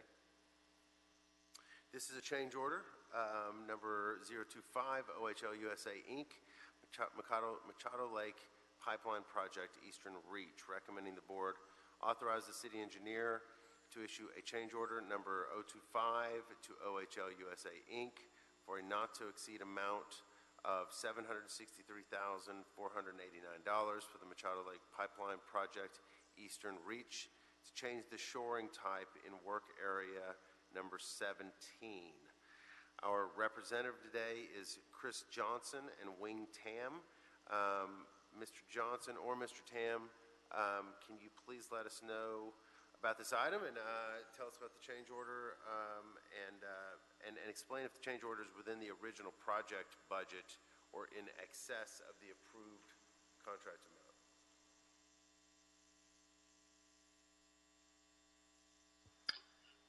Good morning, Chris Johnson with Bureau of Engineering Clean Water Division. Hi, Chris. Hi. Machado Lake Pipeline, the Eastern Reach, is in Council District 15. Installation of the pipeline will allow for LADWP to close their recycled water closed-loop distribution network in the harbor area. It'll convey recycled water from the Terminal Island Water Reclamation Plant to Machado Lake and additional end users. It is one of the projects in LADWP's program to meet a citywide goal of 59,000 acre-feet per year of recycled water use by 2035. Project was awarded by the Board of Public Works on May 25th, 2018 to OHL USA. Project is installing approximately 6,500 linear feet of 24-inch ductile iron pipe in Wilmington. Majority of the project is an alignment along East Street and Quay Avenue to Anaheim Street, just east of Alameda. Portion of the project covered by this change order is the segment near the intersection of Alameda and Anaheim that provides water to the Dominguez Gap Barrier Project. There's a potential of mobilizing a known plume of contaminated groundwater at this location. During construction, actual dewatering flow rates were measured to be larger than anticipated. So it was concluded that the risk of mobilizing a contaminant plume was great enough that the city team took the decision to modify the method of shoring and eliminate the dewatering. So to prevent potential delays and delays to the construction, delays in providing recycled water to the end user, an emergency authorization to issue the change order for a not to exceed amount of $840,000 was requested and approved by our liaison commissioner, Commissioner Colosa. Subsequent negotiations with the contractor resulted in a final cost reduced to $763,489 pending board approval. The change order is a 4.8% increase in the contract amount, bringing the change order total to 5.01% of the contract amount. Project is constructed with DWP funds, transferred to the Sewer Capital Fund 761 under agreement between LA Sanitation and Environment and the DWP. This change order is within the board-approved construction contingency and the project budget. And the work performed at this location will enable delivery of that water to the Dominguez Gap Barrier Project by December of 2020 as required by LA Sanitation. Take any questions? Thank you, Mr. Johnson. Do we have any questions, colleagues? Vice President Garcia. Thank you, President Good. I do have a question. Your very last comment, you said that water will be able to be dispersed by the end of this year, right? Is that something like that? Yes, specifically to the Dominguez Gap Barrier Project. I believe, Wing, you can maybe help me out on this one. LA Sanitation Environment has an agreement with the DWP and the county to provide water by the end of the year to that project. This Wing here from LA Sanitation, that is correct, because in the Dominguez Gap, there's groundwater, seawater coming in. And so we constantly have to put water in to hold back that seawater. So that's one of the reasons why we have to do it by a certain time. I understand. Okay. Thank you. I just really had a question on that process. Okay, President Pro Tem Davis, any questions? None for me on this one. Thank you, Mr. Davis. Commissioner Colosa? None for me, thank you. Thank you. Commissioner Villegas? Thank you, President Good. Wing, maybe you can help answer this question. For O&M on this type of project, would we be going for potentially like Measure W funds in the future? This pipeline is actually owned by Warren Power. They're funding you're right. this, Yeah. so they'll be maintaining this pipeline. Okay, I appreciate it. Thank you. All right. So, hearing no other questions, do we have any objections? Well, let me just say, do I have a second to my motion to move this forward, also subject to the mayor's approval per the cost containment memo? I'll second. Okay. I have seconds from Commissioner Villegas and Commissioner Colosa. Any objections, Vice President Garcia? No objections. President Pro Tem Davis? None. All right, hearing no objections, we will move this item forthwith as amended, subject to the mayor's approval. Thank you, Chris. Thank you, Wing, very much. Appreciate it. Thank you. Okay, colleagues, ladies and gentlemen, that takes us to item number 9 in Council Districts 9 and 14. This is another subject or change order, supplemental change order and budget increase. The MyFig project, Figueroa Corridor Streetscape Improvements Project. Recommending the board, 1, approve the amended construction funding for the MyFig project, Figueroa Corridor Streetscape Improvements Project, and increase the contingency by $457,888 as discussed in this report.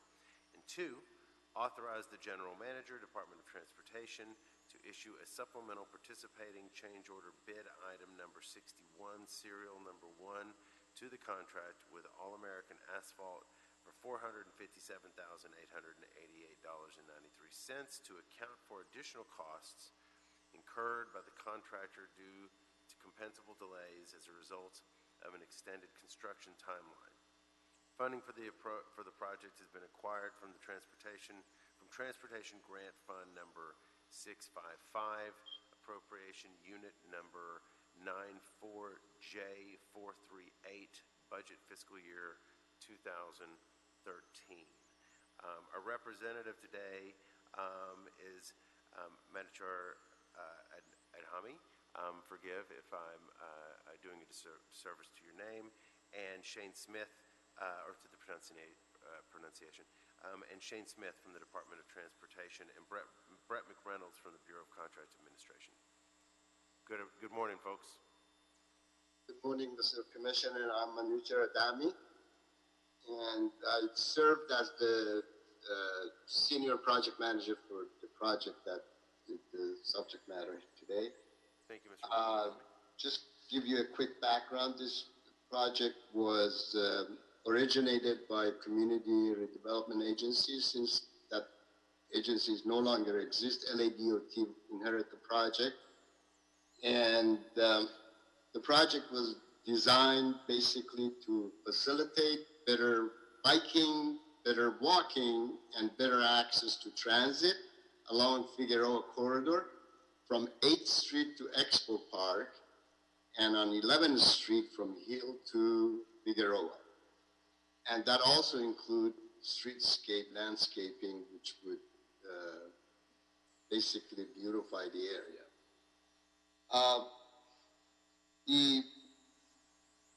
The amount of project when we started was 11.8, and we ended at 15.3, and partly because we extend the project limit from 8th Street to Wilshire Boulevard, where we thought we could improve 2 major transit stops along the way, and also improve the connectivity for the bike along that section. So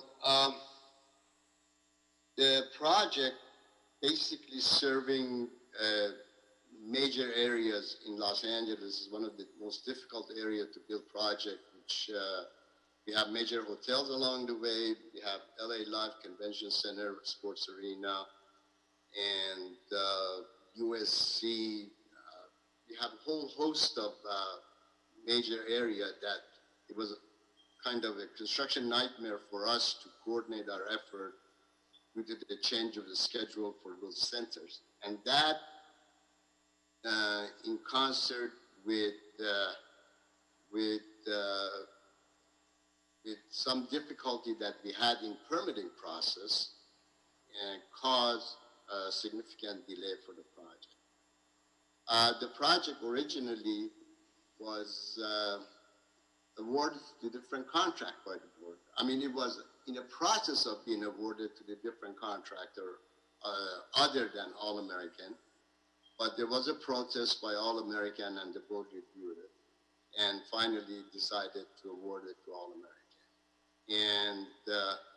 And we also battled with the new procedure that was established by urban forestry, and that permitting process create some delay.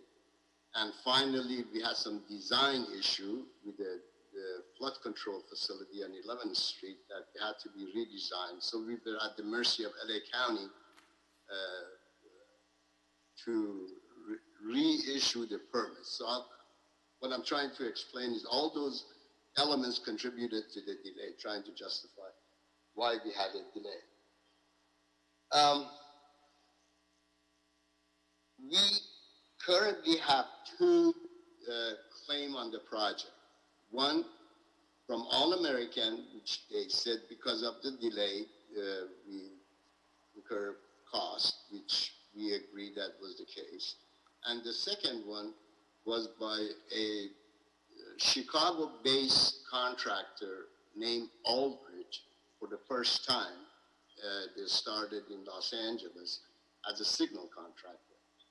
That we rejected because it was, they missed the deadline despite the fact that we communicate with them in writing number of times that because contractually, if the subcontractor claims, the contractor had to certify, and All American refused to certify because they would disagree with the articles in the claim. And so also the claim, in our professional opinion, didn't have any merit as far as the delay that was caused by the permitting, the flood control facility or landscaping, any impact on the signal work. The signal work was wide open. They could have worked and finished. Anyway, so there were two claims, as I stated. So we agree with the All-American, and that's what the change order in front of you. And the other one, we forwarded to City Attorney, Ms. Jordan, and I think she retired, and she put a lien on a bond company that was carrying All-American. And we haven't heard anything from her since. And currently I heard there's a new attorney been assigned to the project, and we are waiting for their advice as to how to proceed. So if you have any questions, I'll be happy to respond. All right, thank you, Mr. Adami. Colleagues, let's start off with Vice President Garcia. Any questions on this? Not at this time. Okay. President Pro Tem Davis? Yeah, I wanted to ask, in your remarks, you mentioned that, I guess, is it the American company, they refused to do what? What was it they refused to do? Was it to get certified, or what was it? Yes, contractually, when the subcontractor present a claim to the city that whatever our action caused damages to them, right? Whatever damage, that claim has to be certified by All American, by the prime contractor. Correct. Before it's presented, they originally they refused to do that. Recently, however, they kind of certified the smaller version, meaning they asked, they went through the things and they said, we agree with the numbers, and which I didn't understand, by the way, with the numbers and calculation, but we are not agree with the article of the claim, which doesn't make any sense anyway. So they brought the claim, they said we agree. So they agreed with the cost, but they didn't agree with the area of complaint. That's correct. That's what the explanation was. So as we look at the difference in terms of the area of complaint in which they have identified versus what it is that we identify, how do those perspectives measure up in terms of what they feel was the structural issue and what you feel it was? How do those two issues measure up? Commissioner, this is Ted Jordan, if I may interject. Sure. We're really getting into a lot of details concerning the claim that relates to Aldridge Electrical. The change order before you is the second of those two claims that our DOT staff has talked about, which are the claims, the delay claims relating to All-American Asphalt, and not the issues specific to Aldridge Electrical. There is a separate matter. I believe it's actually what we would think of as stop notice litigation. The original attorney assigned to that stop notice case, Ms. Gail Peterson, did retire, and our business and complex litigation division is handling that, but none of that's before you today. It's good for by way of background for what is before you, but what is before you is separate from that. And if you want, we can brief you on the. No, that's fine. That's fine. I thank you for that redirection there. Appreciate it. Yeah, and so basically, I have no other issues in terms of understanding your report. So I'm prepared to support it based upon what you have presented to me so far. Okay, thank you, Commissioner Davis. Commissioner Colosa, any additional questions? Thank you, President Good. I guess I'll just ask one or two additional questions, mostly to refresh my memory. I apologize to DOT. I know you guys had briefed me on this a few weeks ago, but if you could just refresh my memory. But this work is already completed. Am I correct? Correct. Okay. And then this sounds like you're at the very end, if not. Hopefully this is the second to last item that you guys will have to deal with as it relates to kind of closing out this contract. That's very correct. Okay.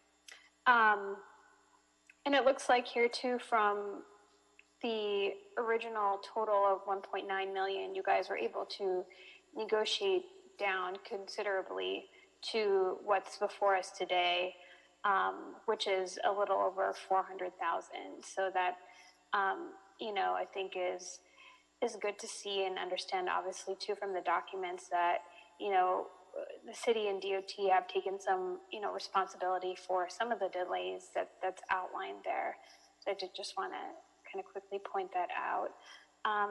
And just kind of the last question that I had, there's a part here in the board report that talks about some of the maintenance issues that were part of the delays and some new landscaping that was installed. Did you guys resolve that issue? Yeah, actually, the claim we agreed on, for the record, 400,000. The remaining part of it, or a little more, the good portion of the amount over 400 was for the landscape subcontract and the maintenance. While the project was in the process of being closed up and we were waiting for the bid to accept responsibility for maintaining the landscaping, our landscape subcontractor continued to maintain and hand water all the plants along this project area. And that's why we decided, I think, to reward them for the effort they put in, somewhere around 30,000. I don't have the exact amount, but somewhere around that amount on that change order for the landscaping. We have resolved that, yes, with the bid, they're going to be taking over. And our landscape, subcontractor also standing by for any request that comes from the bid for replacement of some of the you know, shrubs and trees that they planted. But it's been resolved, correct. Okay, thank you for adding that. Yeah, I'm glad to hear that the bid has accepted the maintenance responsibilities for this, since that's one of the things that we want to make sure we preserve as we complete these projects. And then just one last question for me. This $400,000 change order, do we have any indication from the funding source? I know this is from a grant that we're confident that will be reimbursed for this money. This is my understanding from the folks in charge of the grant and all that. Yes. Okay. Thank you for confirming. I don't have any other questions. You're welcome. Thank you, Commissioner Colosa. Any questions, Commissioner Villegas? I'm good, thank you. Okay. Mr. Adami, I do have just a couple of quick questions. Thank you for the presentation. This is obviously a very important and ultimately complex project, both in terms of the actual project and the execution thereof. Could you just unpack a bit for me the story on the previous non-participating change order, Venice Boulevard, Great Streets? Yes. That was, if you look at, that was the change order that it was originally, it came from the city. It was in Councilman Bonin district, and we did have that project already designed and ready to go. We didn't have a contractor, and it was beneficial to us to use the change order to build that project instead of going through the process of bid and award and waiting for the, considerably a smaller project than the original. And while the contractors were, ready and they haven't quite got started in our main project, this was ready to go and we took advantage of it and we were able to build that project. Yes. Okay. And then with the overall change order number here, and there were clearly, I'm assuming, lots of negotiations. The contractor is satisfied and given that there has been, seems some contentiousness, or releasing us of any claims in the future around this work? It is in a change order that they signed off that they will not be submitting any more, delay-related claim or so forth. We're not talking about the one I explained from Aldridge, but anything else, they already agreed and we negotiated. That was part of our negotiation, yes. Okay. All right. Okay. With that, any other questions, colleagues? Commissioner Colosa? No questions, thank you. And I guess just one other comment that I'm not sure if this was mentioned, is that this project did have a PLA, so I think that's always nice to point out. Yep, that's great. Okay, so is there a second to my motion and this would also be subject to the mayor's cost containment memo. So I'd like to introduce a motion to adopt item 9, subject to the mayor's approval, and to move forward forthwith. Do I have a second? Second. Thank you, President Pro Tem Davis. Any objections, colleagues? Commissioner Villegas? No objections, thank you. Thank you. Commissioner Colosa? No objections, thank you. Thank you. Vice President Garcia? No objections either, thank you. All right, no objections heard. We will move this forward as amended, subject to the mayor's approval forthwith. Thank you, Dr. Campos. Thank you, Mr. Adami. Appreciate it. Mr. Smith, Mr. McReynolds, thanks for joining us.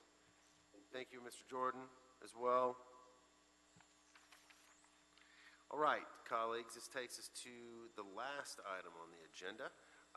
Item number 10 in Council Districts 1, 4, 11, and 14. This is a sole source procurement, Afras Industries, Inc., Carbon Scrubber Systems. Recommending the board, 1, authorize the city engineer to sole source the procurement of the carbon scrubber system manufactured by Afras Industries, Inc. for the following capital improvement projects. A, CIP 7190, Collection Systems Radford Carbon Scrubber Facility Upgrade for an amount not to exceed $760,000. B, Collection Systems Richmond Carbon Scrubber Facility Upgrade for an amount not to exceed $1,315,000. C, CIP 7194, Collection Systems Humboldt Carbon Scrubber Facility Upgrade for an amount not to exceed $1,315,000.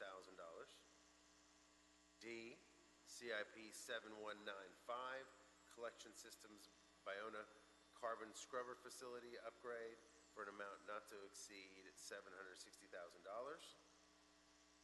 E, CIP 7196, Collection Systems Dakota Carbon Scrubber Facility Upgrade, Dakota, for an amount not to exceed $535,000.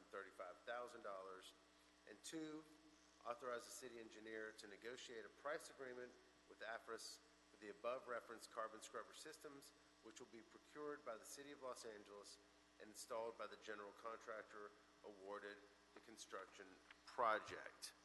Our representative today is, again, Mr. Ethan Wong. Ethan, thanks for joining us again. And why don't you tell us about the project a little more? Thanks, President Good. Ethan Wong with Bureau of Engineering, Environmental Engineering Division. So some background on AFRAS and these carbon scrubbers. So a pilot project was actually installed back in 2015, a very small scrubber unit that roughly scrubs about 500 cubic feet per minute, was installed at the Hyperion Reclamation plant. And this pilot project showed that there was definitely an increase in the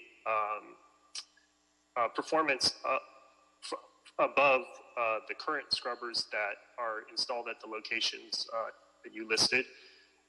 So in that pilot project, there have actually been 2 installations of these AFRAS carbon scrubbers, one at our Sierra Bonita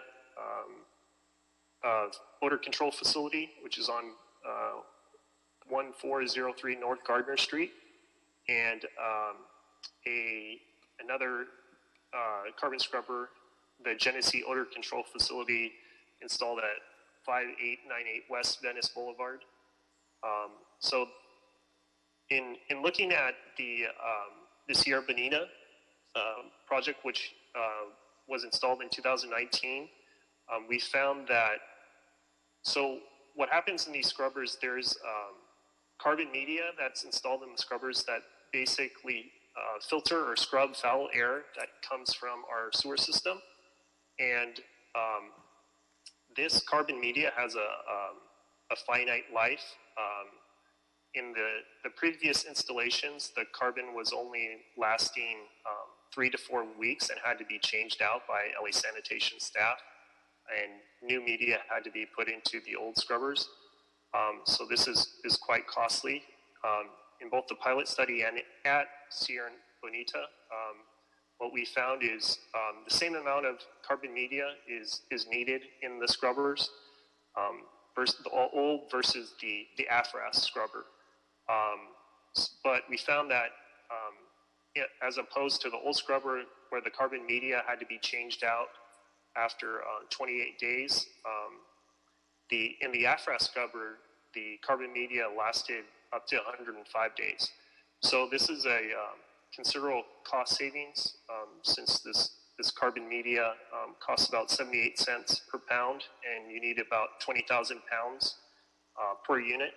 So in calculating the savings over 10 years, there's a savings about $1.5 million per unit, which is pretty significant.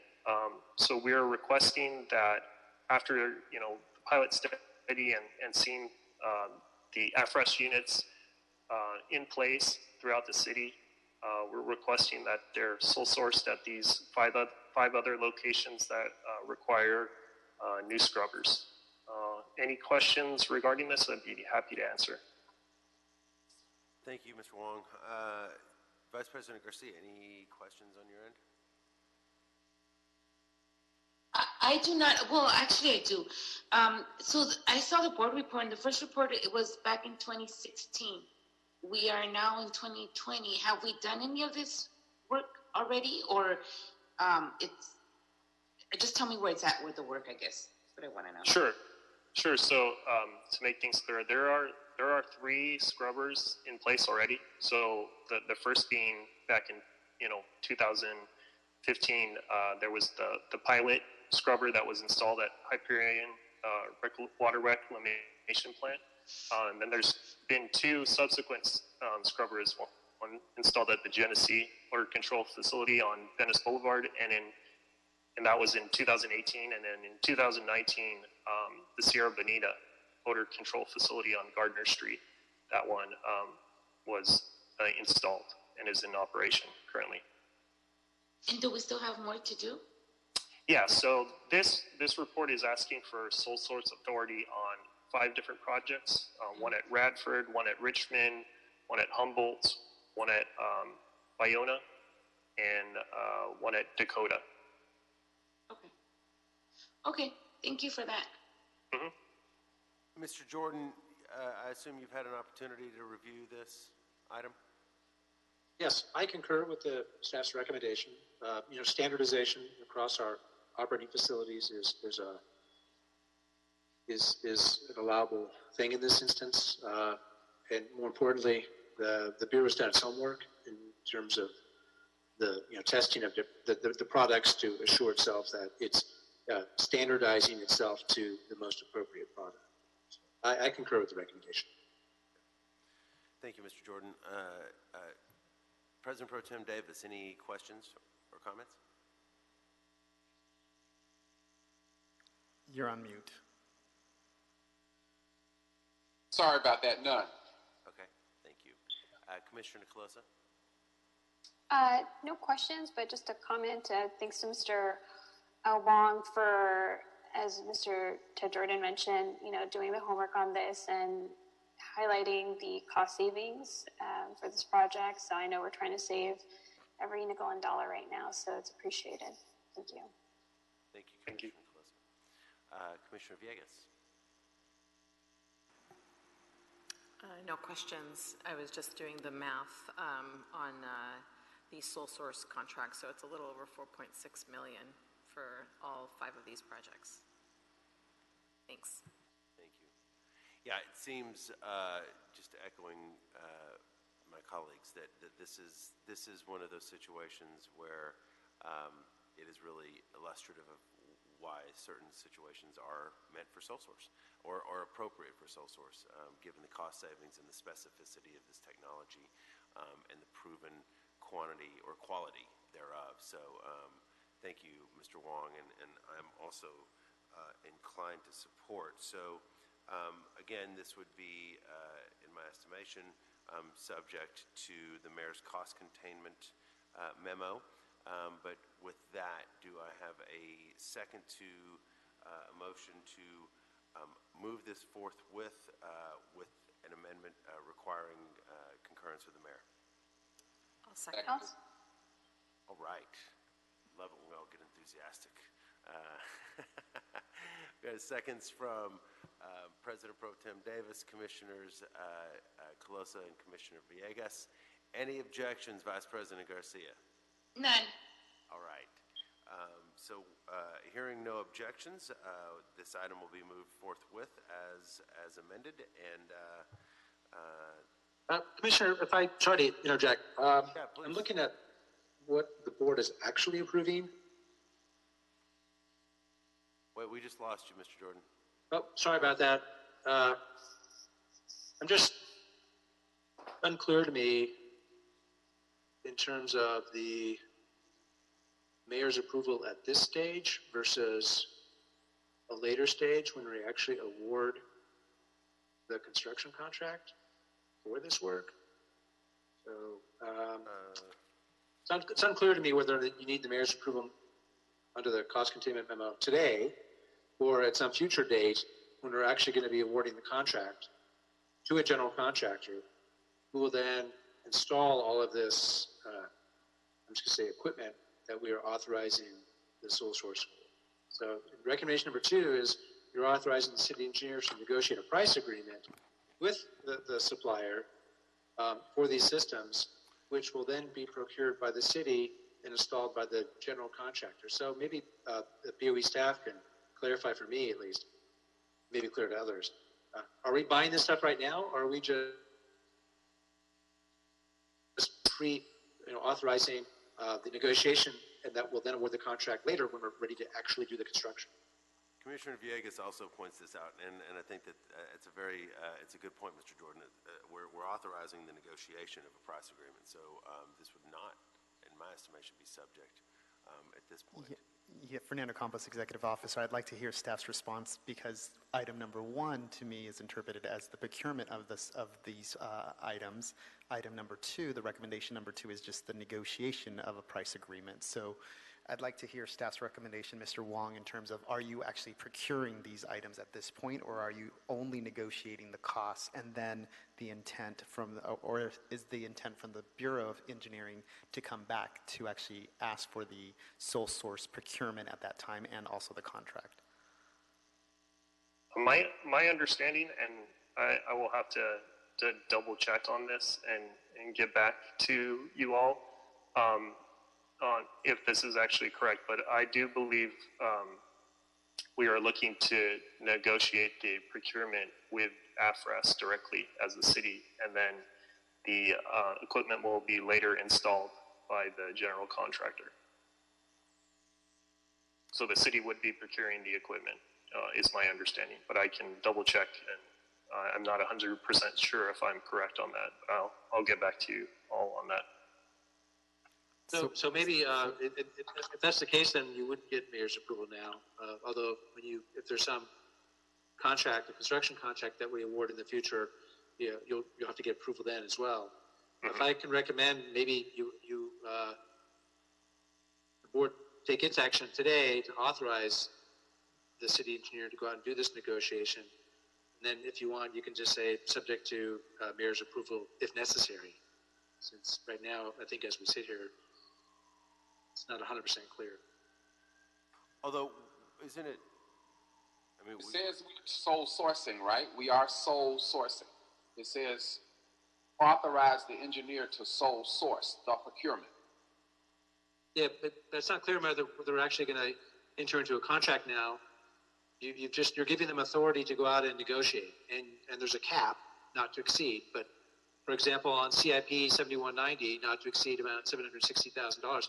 I have no idea how much that's going to cost. I know it's not going to cost more than that, but it might cost less. How much? Who knows? Because they haven't negotiated yet. But under any circumstances, what is brought back or what is negotiated would be subject to the cost containment memo. It would ultimately whatever that number is, it's going to require approval by the mayor. Yeah. I mean, it may just be to be safe just to get the approval now. Yeah, that's knowing that in the future when we actually have a construction contract, you're going to need to get that approved as well. So how about if we adopt item 10 as amended to subject to the mayor's approval upon completed negotiations? I like that. Okay. I like it when our council likes it. Thank you, Mr. Jordan. That sound good, Dr. Campos? Perfect. Colleagues, any objections? And I believe, well, I'll just ask again for seconds on that amended motion. Second that. Okay. I have a second from Commissioner Villegas. Any objections? Dr. Davis? None. No objections. Vice President Garcia? None. Commissioner Closa? Could I actually add something? Yes, Ethan. I actually did get a message from Ollie Pusti of the LA Sanitation and Environment. He did clarify that the general contractor will be purchasing the equipment. We're just negotiating or asking for the authority to sole source. Okay. Wow. That actually changes a little bit. I don't think you need to get approval right now. We're just going to have a number. You're going to get approval from the mayor under the cost containment memo at the time we bid and award that construction contract. That construction contract will have in it a line item, each one, for the particular equipment that will be baked into the price of that contract. So that construction contract will have to come back to us, is that correct? Yes. Right, and this would be a part of that contract. Yes, it'll have a line item for this at the pre-negotiated price versus other contracts where we may specify a piece of equipment, but then it's up to the contractor to go out and, get that equipment or equal if that's the way it's written, and then bid us the price. In this case, we're telling the contractor what to get, and we have pre-negotiated a price. So the contractor, all the contractors who bid on this project or these projects, if it's split up, will have for each of the facilities a prefixed price for the carbon scrubber. Bottom line is, I don't think you need mayor's approval now. You will in the future when you do the actual contracts. And perhaps, Fernando Campos, Executive Officer, perhaps maybe I think recommendation number 1, because recommendation number 1 reads to authorize the city engineer to sole source the procurement. Perhaps one of the things that the board could consider would be amending that to indicate authorize the city engineer to sole source and negotiate the price for the procurement of the carbon scrubber system, et cetera.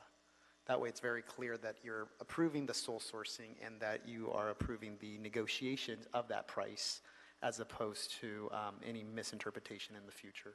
And then that would make it very clear that it's just a price negotiation and the sole source that's being approved.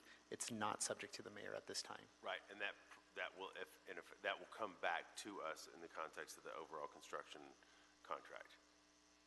Yeah, so actually, I think respectfully, I don't think we need to make an amendment. Item number 1 authorizes the city engineer to sole source the procurement for the reasons outlined in the report for which I have concurred with that recommendation. Recommendation number 2 then authorizes the city engineer to go out and negotiate that price. So it's everything we need to do now is contained in this between the 2 itemized recommendations that are on the agenda and in the report. So one just says yes, yes, yes. These particular facilities, this particular carbon scrubber, that's the one we're going to use. Number 2 says go out and negotiate the price. I don't think we need to amend either recommendation. So sometimes we do a lot of work to get back to where we started.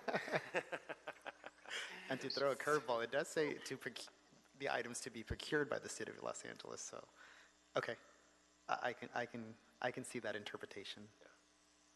All right, so let's come back, colleagues, again, and I will ask for a second to my motion to adopt item 10 forthwith. Seconded by Commissioner Villegas. Any objections, Commissioner Caloza? No objections, thank you. President Pro Tem Davis? None. Vice President No objections. Thank you, sir.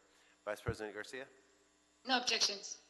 All right. Hearing no objections and having everyone comfortable, the item is approved forthwith. Thank you, colleagues. All right, Dr. Campos, does this clear the desk? Yes, it does. Okay, thank you, sir. I will now very respectfully and enthusiastically turn the mic over to President Pro Tem Commissioner Dr. Davis for some adjourning motions. I know that the day has been long, but last week was a very difficult week for America and for the civil rights community. We had the loss of 3 civil rights giants. First, in education and in politics, we had last Monday the funeral and the loss of Dr. Katie G. Dorsett, who was a professor of business at North Carolina A&T State University, but she was the president of the National the National Sickle Cell Anemia Foundation, but also the first African-American city councilwoman in the city of Greensboro, which is where the university for which she served as a professor there. And also she served on the County Board of Supervisors there in Guilford County and was the first African-American to serve as a cabinet member in the state of North Carolina. Of course, North Carolina A&T State University is one of the universities in which those of us in the Department of Public Works recruit engineers. So Dr. Katie G. Dorsett was a historical figure, an academic, and one who definitely fought for improving the quality of life for others. We also, on Thursday of last week, lost 2 giants on the same day. The first of whom is Reverend C.T. Vivian. He was 95 years old, and he was a noted minister, a senior strategist, and a participant in nonviolent campaigns for integration across mainly the southern states of our country. He was noted and recognized as being the chief lieutenant to the late Dr. Martin Luther King. He was the national director of the Southern Christian Leadership Conference, which was a group of pastors who were influenced by their mission to help integrate and fight for equality and justice. And it was an organization founded by Dr. King. Reverend C.T. Vivian founded a scholarship and training initiative to recruit minorities to colleges in America. And that program now is known as the Upward Bound program. C.T. Vivian's Leadership Institute was also an organization that C.T. Vivian led, and it helped to support historically black colleges and universities. And it also had a mission of helping to advance workplace integration for multicultural employees as well as executives. Again, he was known as a minister, a public policy advocate, a community leader, and with a focus on civil rights. His work culminated, and the highlight of his work was resulted in the Civil Rights Act of 1964 when he advised King, as well as he was involved in the Voting Rights Act of 1965. He also was the recipient of President Barack Obama's awarding him the Presidential Medal of Freedom in 2013, and again, that was for his work. Reverend C.T. Vivian, 95 years old, born in 1924, a great American, a great civil rights leader, remembered as courageous, brilliant, and a sacrificial person, the chief lieutenant to Dr. Martin Luther King. And finally, on the same day of last Thursday, we lost Congressman John Lewis. Congressman Lewis was a giant in civil rights.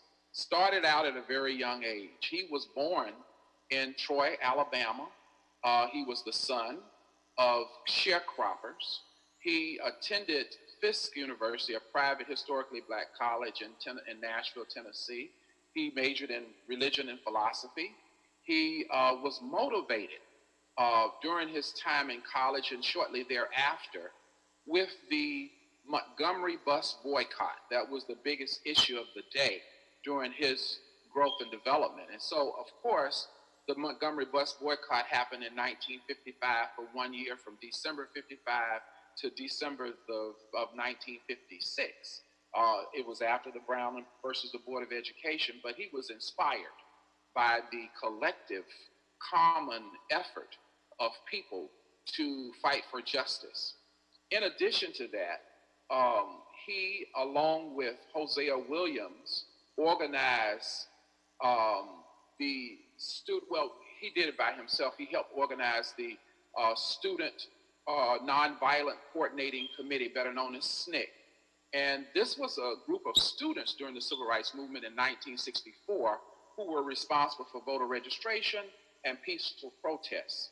Along with Hosea Williams, another civil rights advocate, John Lewis organized 600 peaceful protesters across this famous activity was across the Edmund Pettus Bridge in Selma, Alabama in 1965, March 7, in fact. And their goal was to march from Selma, Alabama to Montgomery, Alabama to highlight the need for reform for voter registration so that all people in Alabama could register to vote. The marchers were attacked by Alabama state troopers in a brutal confrontation known as Bloody Sunday.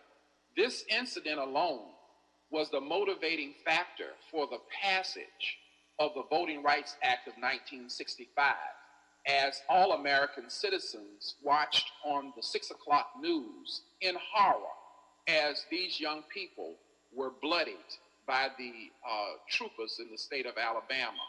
So his work continued around voter education and voter registration. He was the director of a voter education project where he was responsible for 400 million new registrants of all different minority cultures. He was the recipient of a job given to him, appointed by President Jimmy Carter in 1977. The federal government has a program called Action, where 250,000 federal volunteers are involved in federal employees are involved in volunteering. So John led that for President Jimmy Carter. His work culminated politically in him becoming, in 1981, a member of the Atlanta, Georgia City Council. He focused on ethics in government during that tenure. And he got fortunate 5 years later to be elected to the 5th District of the House of Representatives in the city of Atlanta, representing Georgia in the House of Representatives. He served as the Chief Deputy Whip of the House of Representatives, was a member of the Ways and Means Committee and the Subcommittee on Income Security. John also was the recipient of President Barack Obama's Presidential Medal of Freedom. This is the highest honor that an American citizen can get from the President of the United States. He has one son, John Miles. So, ladies and gentlemen, last week was a big boy as we lost 3 giants in this country, Dr. Katie G. Dorsett, also Reverend C.T. Vivian, and Congressman John Lewis. We adjourn in the memory of each of these 3 American citizens and giants. Thank you so much. Thank you, Dr. Davis. Really appreciate it. On a personal note, I had the opportunity, my brother and sister-in-law and I were at my college reunion, 20th college reunion in 2012, and we were walking into the university bookstore, and of all things, John Lewis and his wife walk up. And we were all enamored by him before, and he and his wife, who have subsequently learned from our city librarian, John Zabo, actually worked in the LA City Public Library in the late 50s and early 60s before getting married to Congressman Lewis, sat and chatted with us.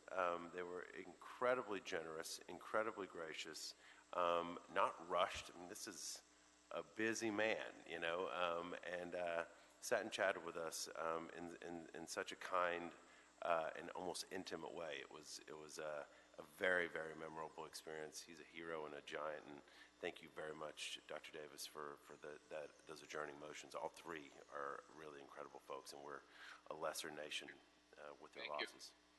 So thank you so much. Thank you, colleagues. With that, this meeting is adjourned.